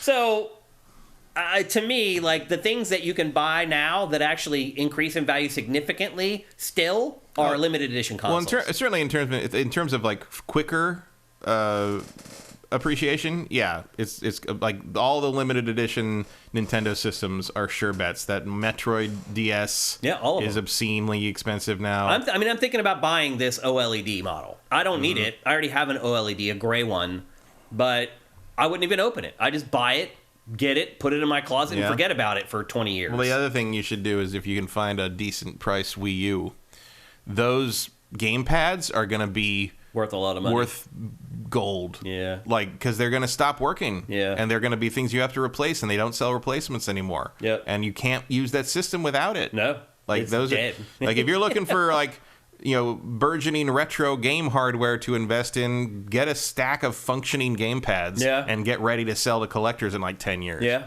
and you'll make a lot of money off of them. But anyway, the console comes out on April 28th, and then they're also releasing... And you wait like 3 weeks for the game to play on it. Yeah. That's funny. They're also selling a Pro Controller, Zelda-themed Pro Controller, and a carrying case, and those launch with the game on May 12th. So... I mean, they know where their bread's buttered. Yep. So the console comes out a couple weeks before the actual game, and the Pro Controller and the carrying case. But again, if you're a collector and you buy stuff to try to make money on it, I would probably try to score one of those limited edition Nintendo Switch OLED models, because I do think in 15 years it's going to be worth probably a G, roughly. So definitely worth looking into if you already have one. Devil's Third can be worth that much. No, exactly. A limited edition console can get there for sure. So I think I already said, like, this lowered my anticipation for this game. How did it hit you, Matt? Yeah, It's not that I'm turned off by it and I don't want to play it. It's just I expected more, especially after all the time it's taken to build this game. And look, we still don't know everything. Yeah, I expect there will be more. It's like the things they've decided to group together in this update are not of interest. Generally, you would think the first time you show the gameplay, you pick the big things that are going to like rock the foundations and really make an impact. Well, these are technically the new things, which to me is disappointing. Yeah, but I mean. But to me, some people may like that this is now officially a part of the game. To me, the new things I want to know about are the things that are the old things that weren't in the last. The dungeons. I want the old Zelda stuff that made boss Zelda fights, dungeons, made Zelda to come back. Me too. And maybe it will. We don't know yet. I mean, they got time to put another one of these out next month. Yeah. Before the launch. I mean, that's the thing too. So my guess is information on this game is about to just start dumping. Because I don't know, because I think the implication, at least in the voiceover in this, is that like, oh, you'll discover a bunch of this for yourself. Like, there is part of me that thinks wouldn't be super surprised if they don't do another one of these. Yeah, I think they'll do one more at least. I would think so. They'll put out trailers to focus on combat and like others. They'll put out a story trailer, maybe, but like I don't know. Like I said, this game's bulletproof. They don't need to do anything. Yeah, I mean it's going to sell amazingly. Although again, if you look historically, second Zelda games on a platform have not done anywhere near as well as the first. Second Zelda games have traditionally sold half what the first one did. But I think this will break that trend. I would think so. Also, half of Breath of the Wild is not a problem. It's still 15 million units or whatever. It's still pretty damn impressive. Yeah, the volume of what's involved has just changed so much, even from the last time they released a second Zelda on a console. Yeah. And plus, you have the install base on Switch is just insane. Yeah. Insane. The critical mass here is a big deal. I mean, and also like one way or the other, the closest analog would probably be Skyward Sword after Twilight Princess, and it's like there's something to be said for the fact that Skyward Sword was such a drastic departure from what Twilight Princess was, and also sucked. That like this is a much safer move in that we're just doing. I mean, it really is Breath of the Wild 2. We're doing Breath of the Wild again. Yeah. And I mean, Majora's Mask is Ocarina 2 technically, but it's a completely different approach to the game. It's kind of like DLC for Ocarina of Time. A little bit, yeah. I mean, if that had been was supposed to be DLC because it was called Euro Zelda. It was supposed to be on the N64 DD, right? Which was ill-fated and never came out. Like so they just released it. If that had come out in a different era, that's what it would have. It would have been, like a DLC add-on. Yeah. But like, it's just. I think this probably has better sales potential than any other Zelda that's been released because they've changed things up so much in the other Zelda to Zelda. Even Ocarina to Majora's is a big change. Wind Waker was, nobody knew what to make of that when it And then even Wind Waker to Twilight Princess was a huge difference. This is probably the least different Zelda game from its predecessors since ever. Yeah, because like you can't. I mean, Zelda 2 and then Link to the Past is completely different to that.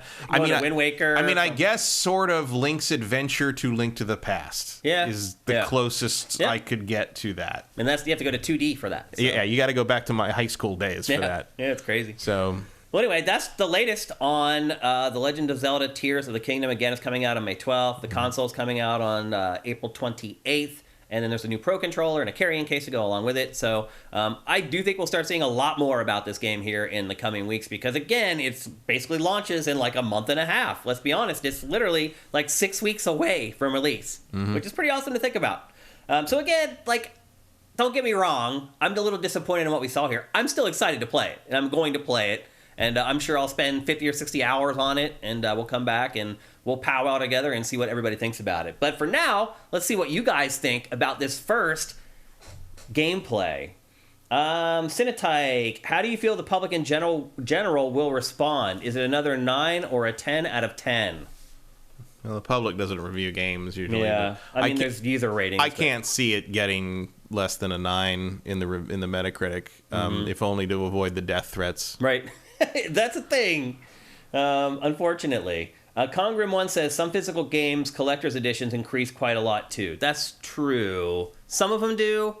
But I even have, like, collector's editions from, like, the Xbox 360 and PS3 era that aren't worth anything. And they cost, like, $200 when they came out, and now you can maybe sell them for, like, 30 or 40 bucks. Like, a lot of that stuff it depends on what increase. It has to be something that retains the interest going forward. It can't, like...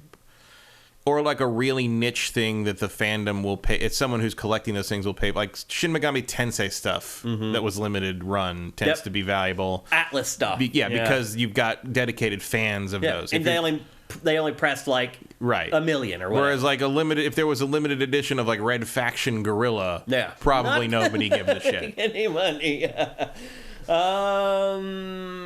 God of Gamblers 33. I don't think I will pick up this Zelda game. Breath of the Wild felt like a chore halfway through the game. I kind of agree with that. Yeah. I still found myself, I kept doing the same things over and over again, and I kept playing it. But you're right. Like, it did feel like a chore at times to play. Yeah, and a lot of it had to do with the stupid stamina meter, making it a chore. Other parts of it were like the level design, where I would like venture literally like 5 miles in a direction, and you just get to a dead end where you couldn't figure out like where to go or how to get. I burned out after about 60 hours. Look, we've been on the record here on GameFace since Sifted launched that we were not huge proponents of Breath of the Wild like the rest of the industry was. Like, we were not like, this is a 10 out of 10 game like everybody else was. So it only stands to reason that we also would not be over the moon about I don't even know if I'd call it, I put it in my top 5 Zeldas. I clearly want something very different from Zelda than the modern It would probably come in at like 5th for me. I don't know. I mean, if you're including all the 2D stuff. Yeah. Then it would probably come in at 5th for me. I definitely don't like it better than Link to the Past or Ocarina. Yep. Or Wind Waker. Yep. And actually, Twilight Princess. I like Twilight Princess more. I like... That's why I get it at 5th. There's my 4. Yeah. I like Link's Adventure more. I like Oracle of Seasons more. Really? I liked Oracle of Seasons actually a lot. I didn't like Oracle of Ages very much. I don't know why. They're such similar games. I only played one, and I can't remember which one I played. That's fair. In hindsight. I liked Seasons a lot. I thought Ages was okay. But I think 5-ish, roughly, is about right. Like, in there, but like, again, for something that people talk about as though it's the second coming. We're way out of the mean. Yeah. We're way off the reservation on that. I would argue probably the 80% of people think that it's Breath of the Wild is the best Zelda ever. Because it gave people what people begging for. I think you have to go. Open world I think you Zelda. have to go under a certain age for that. Maybe. I think people our age are still going to put Link to the Past pretty high up there at the very least. Yep. So anyway, and Link's Adventure, there's a huge contingent of people that consider Link's Adventure the best Zelda game, which they're wrong. I've never understood that. Playing the remake reconfirmed how confusing that is to me. I do like that game. Yeah. But like, it's fine. And it did kind of create the template that Link to the Past followed, expanded, and perfected, I would argue. But Link to the Past is a vastly superior game. Of course. Like, Link to the Past to me is like maybe my second favorite Zelda. Yeah. I mean, I go back and forth between Ocarina and Link to the Past. It's probably still Ocarina in the end. Yep. Because I think Ocarina realized what Zelda always wanted to be. Like, Mario 64 revolutionized how you do 3D controls and brought Mario into 3D in a way that maybe none of us really saw coming. I don't think anybody but Zelda has always wanted to be 3D. Yeah, like the angle of the 2D games is like a pseudo 3D. Yeah, it is. Like Zelda going 3D was what Zelda had always wanted to become. Yep. And so Ocarina was more of a realization of what Zelda was always meant to be to me. Whereas Mario was more like, oh wow, you came up with a new idea for this that I never considered. Whereas Ocarina was like, yes, this is what Zelda was in my head. Ocarina of Time also created the template for what the modern action game would be for the next 20-some years. Well, we're still using the Z still lock. use Z targeting. You know, whatever you want to call it, whatever stick you click for it, that's still that Z came from targeting. Zelda. Yep.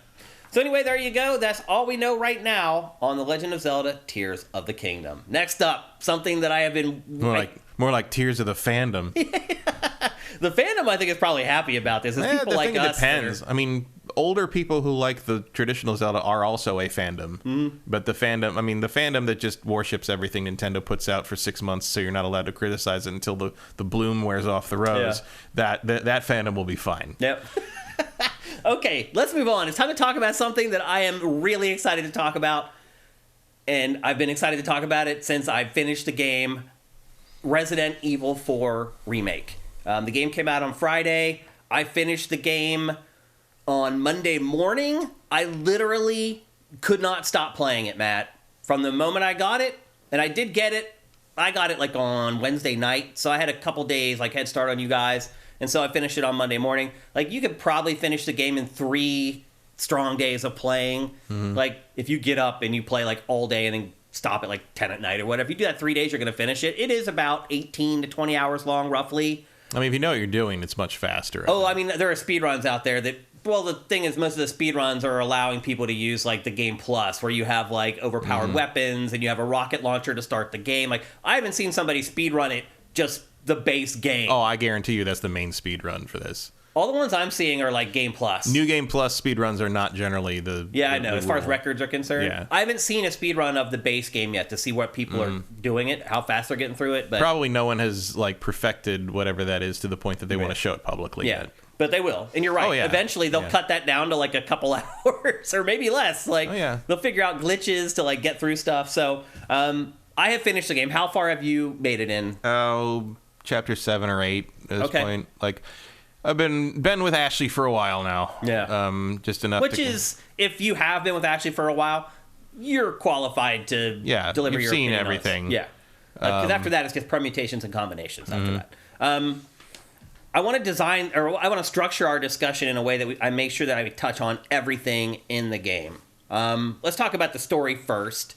Matt, one thing I realized before we were recording the show yesterday, which was bunk because of the power outage, was that I never knew how Ashley ended up in Spain. Like, obviously, the plot of the story is the president's daughter, Ashley, has been kidnapped by this religious cult, and she's in Spain, and Leon Kennedy is sent in to rescue her. But I never knew, how did she end up there? Well, I knew she got kidnapped while she was in Europe for whatever reason. And I never knew that. I looked it up, and she was kidnapped by Krauser and brought to that village by him. Okay.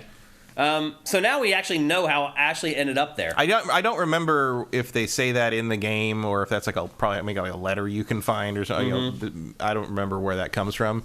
I always knew she didn't go to some random creepy village in Spain on vacation or anything. Yeah. Someone just stumble into the wrong village. It was apparently Krauser who did that. Okay. He played a big part in the game, obviously. And the story in this does not change. No, it's pretty much the same thing. It's pretty much identical. And if it ain't broke, don't fix it. Yeah, I mean, it might be a little broken because there's just some parts in the game where you're like, what just happened? Like, for instance, they just let Leon live over and over and over again. Yeah, I mean, that's true. That's Resident Evil. I mean, a lot of games do that where the villain is like, it all get you later, and like they just leave and walk out a door. Like the time when the fun, and I don't remember if this happens the same way in the original, but the one that the villains being weird, arrogant dickheads who like wait for you to wake up to taunt you. Okay, that's like standard serial villains shit. Like, okay, it's a pulp movie, I get it. The thing that made me laugh in this one was after you fight the lake monster and he like passes out in the boat and then like wakes up and it's like, oh, you've been out for like like you've been out of touch for like 4 hours. She said, yeah. And like they just picked him up and put him in a cell and just walked away. I'm like, you guys are relentlessly trying to kill me at every other time in the game, and you found me like completely vulnerable, and you're just like, oh, let's put him to bed. Yeah, I mean, like, there's stuff like that all through this game, just implausible stuff. Where you're like, wait a minute, like why? How? Well, especially after like the third time he has escaped and killed like 40 of you, like maybe just cut his throat and call it a day. Yeah, like, they keep letting him live over and over. The again. man has killed your favorite giant. He killed your lake monster. He's very dangerous. Yeah. He's a giant dork, and he's the only one who doesn't know that, which I appreciate that they kept about Leon. He meets Lewis, and they partner up, and then Lewis leaves. Yeah. Well, that's what people do. They leave Leon. Like, Leon's entire character arc through all the games he's in is people leaving him. Yeah. Like, Leon must have giant abandonment issues. Like, the only character who doesn't leave Leon is Ashley. Yeah. She's the first character to ever stay with him for any length of time beyond a cutscene. Yep. And then there's just, like, honestly, the story's identical. And they also haven't done anything else to really develop the story any better. It fails to develop the interpersonal relationships between Leon and Ashley or Leon and Lewis. Like, I mean, they got rid of a lot of the weird dialogue that that became memes. Yeah. With like some of the weird, like the ballistics line is gone. Ballistics line, the zingers that like Leon would sometimes fire He still off. says corny crap. He says corny things, but they're not like, they don't sound like translation errors. Yeah, the that's other true. one said. Yeah. But it's like you spend all this time with Ashley and like you don't really get to know her any better than you do in the original game, and she doesn't get to know Leon any better than she does in the original game. They just leave it kind of as it is.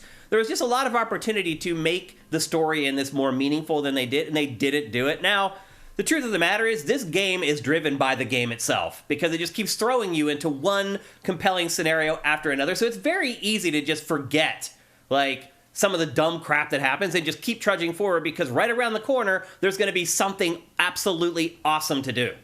And that's what really carries the game. The variety, like, some of the stuff that they removed out of this did take some of the variety out of it, but I would argue also that the stuff that they removed were like the weakest parts of the original game. Like, a lot of the stuff that they did include that was more quirky from the original game, they've improved in this. Like the minecart chase scene, way better in this. Like, it's nowhere near as janky and weird as it was in the last one, where you'd have, like, the guys jumping into the cart in front of you randomly while you're also trying to shoot. Like, it was just a mess, kind of, in the first one. A lot of those sections of the game in this have been smoothed over, or they've just been eliminated altogether. Well, like in this one, there's an achievement for getting through the minecart without taking any damage. Yeah. And in the original, you're like, fuck you. Right. And like in this one, you're like, oh, no, that's probably doable. You might be able to do it. Yeah. A little practice, but you could do that. Yeah, absolutely. And I have a question, actually, that maybe you can answer. I don't even know if you've got to this part of the game yet this time, but Salazar is actually named Ramon. Yeah. Was that the case in the original? I believe that was his I thought they first just name. called him Salazar. They did usually just call him Salazar, but I believe his name was Ramon Salazar. Okay. But in this, they call him Ramon. I believe his name is Ramon Salazar. Interesting. Yeah. I did not know that. I'm like, why are they calling him Ramon now? Like, I don't know why they changed that. No. They changed him drastically. Yeah, well. Do you like the new...Salazar? It's fine. Yeah. Like, I mean, you can't He's really... not as goofy as he was. No, I mean, he was a cartoon villain in the first one. But, like, Resident Evil 4 was like a transition between, like, the Goonie version of Resident Evil. We forget that the original Resident Evils were fucking comedies. They were tongue-in-cheek, yeah. I mean, I know they say that they were trying to be tongue-in-cheek with those live-action scenes in the first Resident Evil. I do not believe that. I don't believe that either. At all. I think that's just what they made. That's just what they did, yeah. Yeah, I agree. And, like, all that's, it took years for them to get past that. Resident Evil 4 was the first time even the dialogue in a Resident Evil felt like, even close to real people talking to each other. And it still wasn't quite there, but it was a hell of a lot better than hope this is not Chris's blood. Right. Kind of, like, don't open that door. I mean, it's just, and then you go back, I went back to the Resident Evil remake a couple weeks ago, and, like, they fixed all that in the remake, but now 20 years later, all the remake dialogue sounds ridiculous. Like it's all fixed. It doesn't sound like, it's not, you were almost a Jill sandwich. And in the remake, it's like a few more minutes and you could have fit nicely into a sandwich. I'm like, that's not a better line. No, that's not. That's not a still good way to very fix the weird. It's still an problem you had extremely before. weird thing to say. I agree. Like, just stick with the master of unlocking shit if you're gonna go that way. So it's like, things just progress. And remember that remake was made 2 years before this came out. Yeah. So, a lot of, and this has gone through a similar sort of overhaul of, like, the story is the same, but a lot of the dialogue has been tweaked to be less bizarre. But it's still, it's, if you saw this in a movie, it would be about as good as a Resident Evil movie. Yeah. That's about all you got. Now, they do there's some subtle touches in kind of the periphery of the storytelling. For example, like, in the beginning of the game, in the village section, Leon bails out of the window, and he hurts his shoulder. Mm-hmm. And I don't know if you've noticed or not, Matt, the entire game, Leon... He rubs his shoulder. And grabs his shoulder. Like, there's little... Especially after climbing out of things. Yeah, and there's stuff, little stuff like that, like, all the way through it. Like, I don't know, like, the rain, he reacts to the rain every time. Yeah, he hates the rain. I'm not sure why. I haven't even finished it, and I'm still not sure why it's a thing throughout the whole game. Well, if you had that hair, you wouldn't want to get wet either. You're probably right. Generally, like, the story is just kind of like a passenger in this game. It's just a ham-fisted excuse to get you from one awesome scenario to another. Yeah, that's how this series That's fine. rolls. Yeah. It's fine. I was a little disappointed. The characters are entertaining enough. I know Salazar's been toned down a bit, but I think, Leon's still pretty funny, and he's a goon. And you run into all these colorful people. Ashley's pretty much a zero still. Mm-hmm. She's not. The thing is, like, she doesn't act like the standard sort of like weird anime little girl. Like, oh no, it's like, what do you? I'm gonna stamp my foot and get it. Like, all that. But they also didn't think of a new personality to replace that. Yeah. So she's just sort of there. She's still a ditz, basically. A little bit. I mean, she's supposed to. She looks very out of place, but I think she's supposed to. She's dressed nicely. She's clearly from a different class of society than everyone else in this game. Yeah, exactly. And that is clearly intentional. She doesn't quite fit the setting because she's not from this set. She was, and it is nice of them to have allowed her to keep all her fancy clothing very clean. Yeah. Well, she gets dirty. She's a little dirty. Her character model, she gets dirty throughout the course of the game. Yeah, but when he rescues her from the dingy, horrible cell, that coat is pristine. Right. Yeah. And she only loses the coat like in the last act of the game. She probably still has the coat on. She still has the coat on. Eventually, she loses the coat and looks more like she does in the original. Here's the merchant. They did a great job on the merchant. I was nervous about it after the demo. I was completely unfounded. The merchant is awesome in this game. Yeah, I'm still not sure how much I like Chatty Merchant. He talks a lot, but he says some funny stuff, too. He is pretty funny. Also, I understand why you had to do that because he has so much more involvement in the. Like, he's not just the store. There's the shooting range, and there's there's a bunch of other things he's doing that I don't know how you'd get around having him talk more. Yeah, so there's a shooting range. He kind of has to be more of a character, and I think you've established that with, I can't remember his name in 8, the merchant in 8, who talks about him briefly. The portly guy. The big guy. Yeah. I don't remember his name either. He mentions this guy. He does, this merchant, and it's kind of implied that there is sort of like a global society of weird, mystical, teleporting merchants in the world. Like, it seems to imply that he's one of his colleagues or something. And I'm like, are we gonna get into this in Resident Evil 9? Some real canon? Are you laying the groundwork for Resident Evil 9 merchant madness or some shit? What is going on here? That would be awesome. Is that going to be the mercenaries mode in the next game? It's just a bunch of merchants in a death match? What's going on? Yeah. A death match to sell. He's a lot chattier, but he has some great lines. Like the one time he said, after I bought something, he said, "A wise choice." And then he goes, "I know I say it a lot, but I mean it." What was the one I got when I bought a new gun? I bought the Red 9, I think. He's like, "Oh, gun rhymes with fun for a reason, stranger." I love him. I think he's great in this. My fears were completely unfounded. I think they did a great job. The other one I like is when you run into the store area and he goes, "Oh, break time's over, I suppose." Yeah. He snaps to attention. Yeah, he's slacking. I think he's great. And then, to your point, he does a bunch of stuff. So he's like he sells you stuff and buys stuff, and you have the whole thing where you get the treasures and you insert the gems, and then that basically exponentially increases how much they're worth when you sell them. But then there's also this secondary market where you can buy things with these credits that you earn by completing side missions. The spinels. And the spinels are, which if I remember, were just a normal sellable item in the original. I believe so. I think they were like the worst treasure you could get. I think so. Basically. Yeah. So in this, the problem is that like some of the most important upgrades are in that instead of just buying them with the currency that you earn. And so if you need, for example, the Red 9 you just brought up, I ended up that's Andy T. Monahan, Mercenaries. Oh, Mercenaries nice. Mode. Yes. That's yes. That is it. Merchant Aries. That's copyright that right now.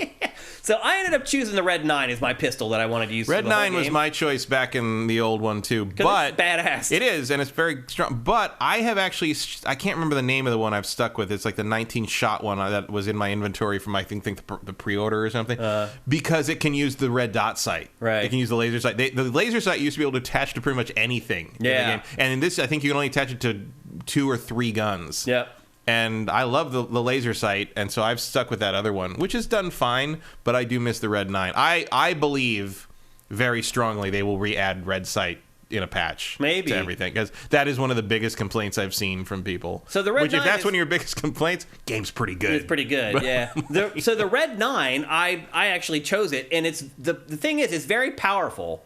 Mm-hmm. See right there, I just shot that axe out of the air, by the way. It's very powerful, but it's very unsteady. Yeah. So you need the stock for it to make it feasible. The problem is the stock is in that other marketplace where you have to complete side missions to get it. I had gone on a buying spree and used all of my currency for that alternative market, and then they introduced the Red 9 and the stock, and I could not buy the stock for forever, because the other problem with the way this game is designed, Matt, is that it's very difficult, bordering on impossible, to go back and complete side missions from the early part of the game. There's no fast travel in the game. None. So you have to literally walk or run the whole way back to the beginning of the game at the village. And at that point, you're like 10 miles away. And I was like, there's no way in hell I'm going back to the village to kill a dog in the village to earn enough currency so I can buy this stock. So I had to put off using the Red 9 for a good hour and a half or 2 hours before I built up that currency again to where I could buy it. So to me, there are trade-offs with that new system. I'm not sure why it really exists, to be honest. I was not a fan of it. I liked the side missions. Don't get me wrong. I liked that there was these little things that you were doing while you're adventuring around. And 9 times out of 10, it was like shoot 5 rats or shoot 5 blue medallions or whatever. But it still forced you to examine the environments more closely. Yeah, I mean, the kill the dog thing is given to you early enough to do when you pass the village again, trying to get back to the chopper. I didn't do it either because I was busy trying to get to the chopper, and I was like, "Oh, it's in the chief." I'm like, "I don't know what the fucking chief's house is. How am I supposed to know whose house is whose?" Yeah, and I just didn't find it. I didn't. So I didn't stumble across. And I will probably end up. I got it on the way back, and I will probably end up having to go back to the village and do that for more spinels later too. But I mean, I tried very hard to do the quests, the requests. When I got them, because they are always near where you need to do the thing. Yeah. Some of the finding the medallions was annoying, where you just had to comb every centimeter of the area you're around to find. They're on my map. And so if you have the map, you buy the map, but you also had to buy. You also buy the maps in that other market. That's where you get those from. So you're right. If you do have a map, it shows you where they are. If you don't have the map, I didn't have the map for the very beginning for the farm area. When I was trying to find the farm area, I haven't played the game in over a decade, but I felt like those were the same place as they were in the original. Matt, I'll be honest with you, I had forgotten so much about this game. So, but as soon as I saw those medallions, I'm like, oh yeah, I remember doing that. Yeah, I couldn't find one of them. I searched high and low. And also, could never find it. Am I crazy, or were in the original were there treasures you could get that they were on walls and you shot them down and they'd fall? Or am I thinking of another game?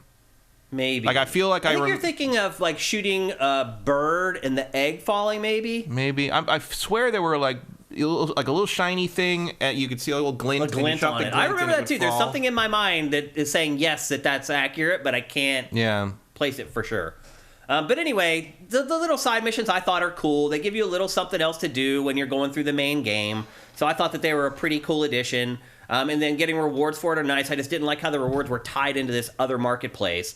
One other complaint I had, though, is that there's no way to compare weapon ratings to see if it's worth upgrading up weapons or switching to a new weapon. Like comparing between weapons? Yeah. I mean, you can see it on the merchant upgrade thing, but you'd have to put all the weapons in your inventory. Right, to do it. Because they do, to their credit, show you the maximum stats of the weapon when you're going to upgrade them. Yep. But there's no, like most games, you have a weapon that you're using, and then you hit like the triangle or the square, and then it shows you like this new weapon, and you can compare them like side by side. Like there's nothing like that in this game, which is just a really simple thing. But Swan Senpai says you press square, you can do that. Oh, I didn't see that at the bottom of the screen in the menu. I don't know. Interesting. Somehow I missed that. Okay. Well, I'm glad to hear that. I already finished the game though, so it's maybe a little too late. You can play it again? Maybe. Because that's what you're supposed to do. Well, I mean, it's good enough that I might actually play it again. I mean, Resident Evil 4 has always been a really fun New Game Plus. Yeah. And there is a New Game Plus, They give you a lot of stuff to play with. Yep. And then each weapon has an exclusive upgrade. So once you upgrade it 100%, then there's one extra upgrade. And most of the time, it's just like now damage is multiplied 1.5 times or whatever. The other thing, too, about upgrading weapons in this, you feel the difference. Yeah, they definitely are. Every little upgrade. Don't let the little point... 1.3 fool you. You feel the difference. It absolutely matters. Like even like just upgrading your gun one power rating makes a world of difference with almost every gun. So the upgrades absolutely feel relevant and important.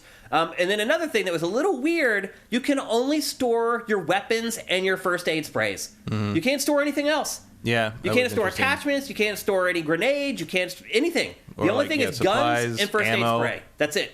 I kind of like that. It's an interesting choice. It's an interesting choice, and I'm like the inventory size has been adjusted to fit. But I kind of liked it because it made me use things more. I'm like, well, I want to. A lot of times I will just let hand grenades like languish in the storage and stuff. But in this, I used it because I was like, well, I want more space back in my inventory, so I guess I'll throw some grenades at people. And like, I was like, oh, right. Okay. That worked. That was worked fun. out. Yeah. Like, I haven't disliked that, really, in the end. Yeah. It is a weird choice. Yeah. But, like... They've never really done it that way before. But I don't hate it.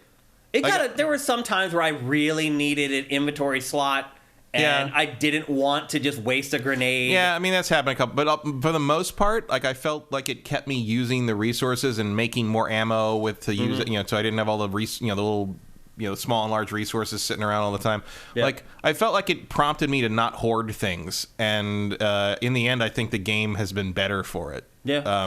And partly that's just because of how I usually play. I usually do play to hoard everything in case I need it. And then I'm like, I'm the one that's on the final boss in an RPG, and I've got 99 health potions that I've never used. I do that too. And I wouldn't even have them use them anyway because they don't do enough to matter at this late point in the game. I mean, with Resident Evil games in the past, I'm the guy who finishes the game with like 5 rocket launcher ammos and like all these acid rounds that I never used because I kept thinking I was going to need them for some impossible boss that never appeared. So and even if you do, the storage box is all the way back there. I'm just going to fight him. I should change and alter how I play these games because you're right. Ultimately, you should just use the weapons they give you. The only thing I didn't like was like if I'm not using this kind of weapon, I'd rather not waste the space in my inventory on like submachine gun rounds when I don't have a submachine gun. Yeah. But like, I would like to store them till later in case I do, and you can't. You have to. You just sort of have to keep. I did that with the bolt shooter. Yeah, I got it at first, thought I was going to use it, ended up not using it. Didn't like it. Now I got bolts sitting around. I just ended up just throwing it away basically, which sucks. Another thing that's really important about this, you can use items and craft with them where they sit in the world, so you don't have to add it to your inventory beforehand. That's a big deal. A lot of Resident Evil games won't let you affect things that are sitting in the world. You have to wait until you put them in your inventory and then use them. But in this game, if you find an herb, you can combine the herb with an herb in your inventory without having to add it to your inventory. You don't have to find the slot in the inventory first. That's a huge change. It makes a world of difference in this game. Like, I didn't have to leave stuff behind. You could do that in the remake of 2. Could you? Yeah. I just forgot about that. Well, I just played it 2 weeks ago. Oh, okay. And Fresh that in your was memory. And again, going back to a RE1 remake, you can't do that. Yeah. And that was like one of the biggest things I had to get used to. It's so dumb. Is that I can't just pick up a red herb and combine it with the green herb in my inventory. I have to pick up the red herb in my inventory and then combine them that way. And I'm like, that doesn't make any sense. It's been that way for a long time. Oh, that was standard Resident Evil. That was standard survival horror period because of Resident Evil setting the standard for that. But no, in the remakes you've been able to do that. It is one of the greatest quality of life changes in the Resident Evil remakes. Makes a huge difference. Matt, why do you think Resident Evil 4, even if it's an original version, manages to make the escort mission awesome? Every other game, escort missions suck. This is a whole game that's an escort mission, and it's incredible. What is it that they do that makes it work? I think it's a combination of giving you some control over what Ashley does. But not too much. Not too much, but also the fail state for it is very generous. Yeah. Like, you can chase some dude who's carrying her, like, across most of the map half the time, and you won't lose the game. Yeah. Granted, there's situations where if she gets captured, you're surrounded by enough guys that you probably just die and start I over, just let her. I just die on purpose. Yeah. Just let them beat you to death and try it again. Yeah. Especially that first escape from the church. Yeah. Is a rough introduction. It is. It's like, hello. Yeah. I'm like, oh, well, right. At first, I was like, this is all broken because I couldn't get her through that graveyard. Like, no matter which route I took, and because you have two options. You can choose for her to stay close or to kind of stick back. It didn't matter whether I had her stay close or stayed back. She just always stayed back and would get caught by enemies. And by the time I get to her, she was gone. Yeah, like, my solution to that ended up being what my solution is in all of this game. I just killed everybody. Yeah. I said, stay here. I'm just going to kill everyone, and then we'll walk away. And then we're going to leave. Yep. Oh, there's one guy with a Molotov cocktail. No, there isn't. Yeah. Like, that's it. Man, there's nothing her more. AI's pretty smart too. Like, yeah, it's fine. It's fine. It just seems like it's nothing more satisfying though when you shoot a guy's dynamite in his hand and kill like 6 people at once. I mean, there's a lot of satisfying moments playing this game. Like I said earlier, the B-roll where I shot the axe. There was another moment that I didn't record where I shot an axe as it was thrown at me. It deflected from my bullet and hit an enemy and hurt the enemy. So the gameplay in this is mostly really effing awesome. Yeah. Like, the new parries and all that, it changes everything, makes the game so much better. And again, like I mentioned, like all these little things that you can do, it's a little bit like Breath of the Wild in that it's all live. Like, all the physics are live. Like, if you can do something, you can do it. Like, you can deflect anything, by the way. You can parry like them throwing a grenade at you. You can shoot a grenade out of midair. You can shoot the dynamite out of midair. Like, I shot the Molotov cocktail out of midair, and it rained fire down on the guys who were approaching me. Yeah, it's like a little sandbox that you fill. I never got sick of the combat in this. All the way to the end, I was still excited about each skirmish. And the enemies slowly evolve over time that force you to learn new tactics. Like, they bring out the shield guys. Suddenly you realize that the shotgun that you started the game with isn't good anymore because it couldn't destroy the shield. So then I upgraded to, what was the next one? The striker, maybe? What's the second one that they offer to you? For what? Second shotgun. I can't remember the name of it. So they give me the second one. That blasts through shields. And then it becomes like, okay, guy with shield comes at me, switch to the shotgun, blast his shield away, switch to the pistol, headshot. It becomes this rhythm, this dance that you do with the enemies. Now, 95% of the time, it's awesome. But when enemies get close to you, it turns into a shit show. Yeah, but it's like you might as well just die and just start over at the checkpoint. Yeah, one of my gripes with this game is like with how much they updated a bunch of stuff. I wish they had updated Leon's movement about 10%. Yeah, more. It needs a little bit of a tweak. Leon needs a dodge roll. He's also slow as shit. He is very slow. He can't run like. He's not a... Like, early on, I learned, like, okay, so, like, because, I mean, look, just years of being trained by basically Souls games. It's like I keep hitting the B button to get out of the way. And the worst thing is in a couple enemies, you can do that. Like, every once in a while, like especially the big guys with the hammers and stuff. You do have a B evade dodge. Like, he'll duck under things, but he doesn't with a normal. Yeah, it's odd character. And I'm like, so you got to click the stick and run away. Like, you can run like towards the camera and get away. That'll usually work. Or I would sometimes ducking up and down. Ducking me get through a crowd? Yeah, ducking lets you dodge their lunges Yeah. usually. But he needed more dedicated, like, It just got weird. Agility It moves. was borderline broken when you got surrounded by enemies. It's just a little silly. Yeah. It's kind of like what I said, like when we talked about the demo and about one of the reasons that I don't find any game scary, but particularly I don't find this one scary because largely it's an action movie. Yeah. But also, like, I'm not afraid of the Ganados coming up close to Leon. I'm just annoyed because in a real situation you would fucking kick those people or like push. Like Leon doesn't have a get off me move and he desperately needs one. I mean, you should just let him do his other melee stuff or suplexes and stuff up close. And by the way, man, I only landed one suplex the whole game, and it has to be one of the most satisfying things I have done in a video game in years. Like, I don't just one time. In the whole time I played it, things set up perfectly for me to suplex somebody, and when it happened, I literally cheered out loud. I went, "Yeah!" There's a lot of good moments. Like, actually, stuff like that happens all the time. One of my favorite things was like, it was an accident, but I was running from some guy trying to get some space, and I saw some yellow barrels. I'm like, well, I also need ammo, so maybe there's ammo in there. And I hit the thing, and he does this overdramatic roundhouse kick to like knock the, and when he did it, his foot happened to connect with the guys I was chasing. It was chasing me and knocked them both over. Yeah, and I'm like, I love that animation. There's a lot of games where that animation wouldn't do anything but break the barrels and not interact with the other characters, but in this it does. And I'm like, that was a pretty great moment. I didn't intend to do it, but I felt really smart for doing that thing by accident. Well, there's a strategy behind using the roundhouse kick in how you orient yourself to the enemies because it's a crowd control ability. And so if you're smart with it, once you set one guy up for the roundhouse kick, if you angle yourself correctly as you come in for the kick, you can line up a bunch of other guys and take down like 3 or 4 dudes with one roundhouse kick.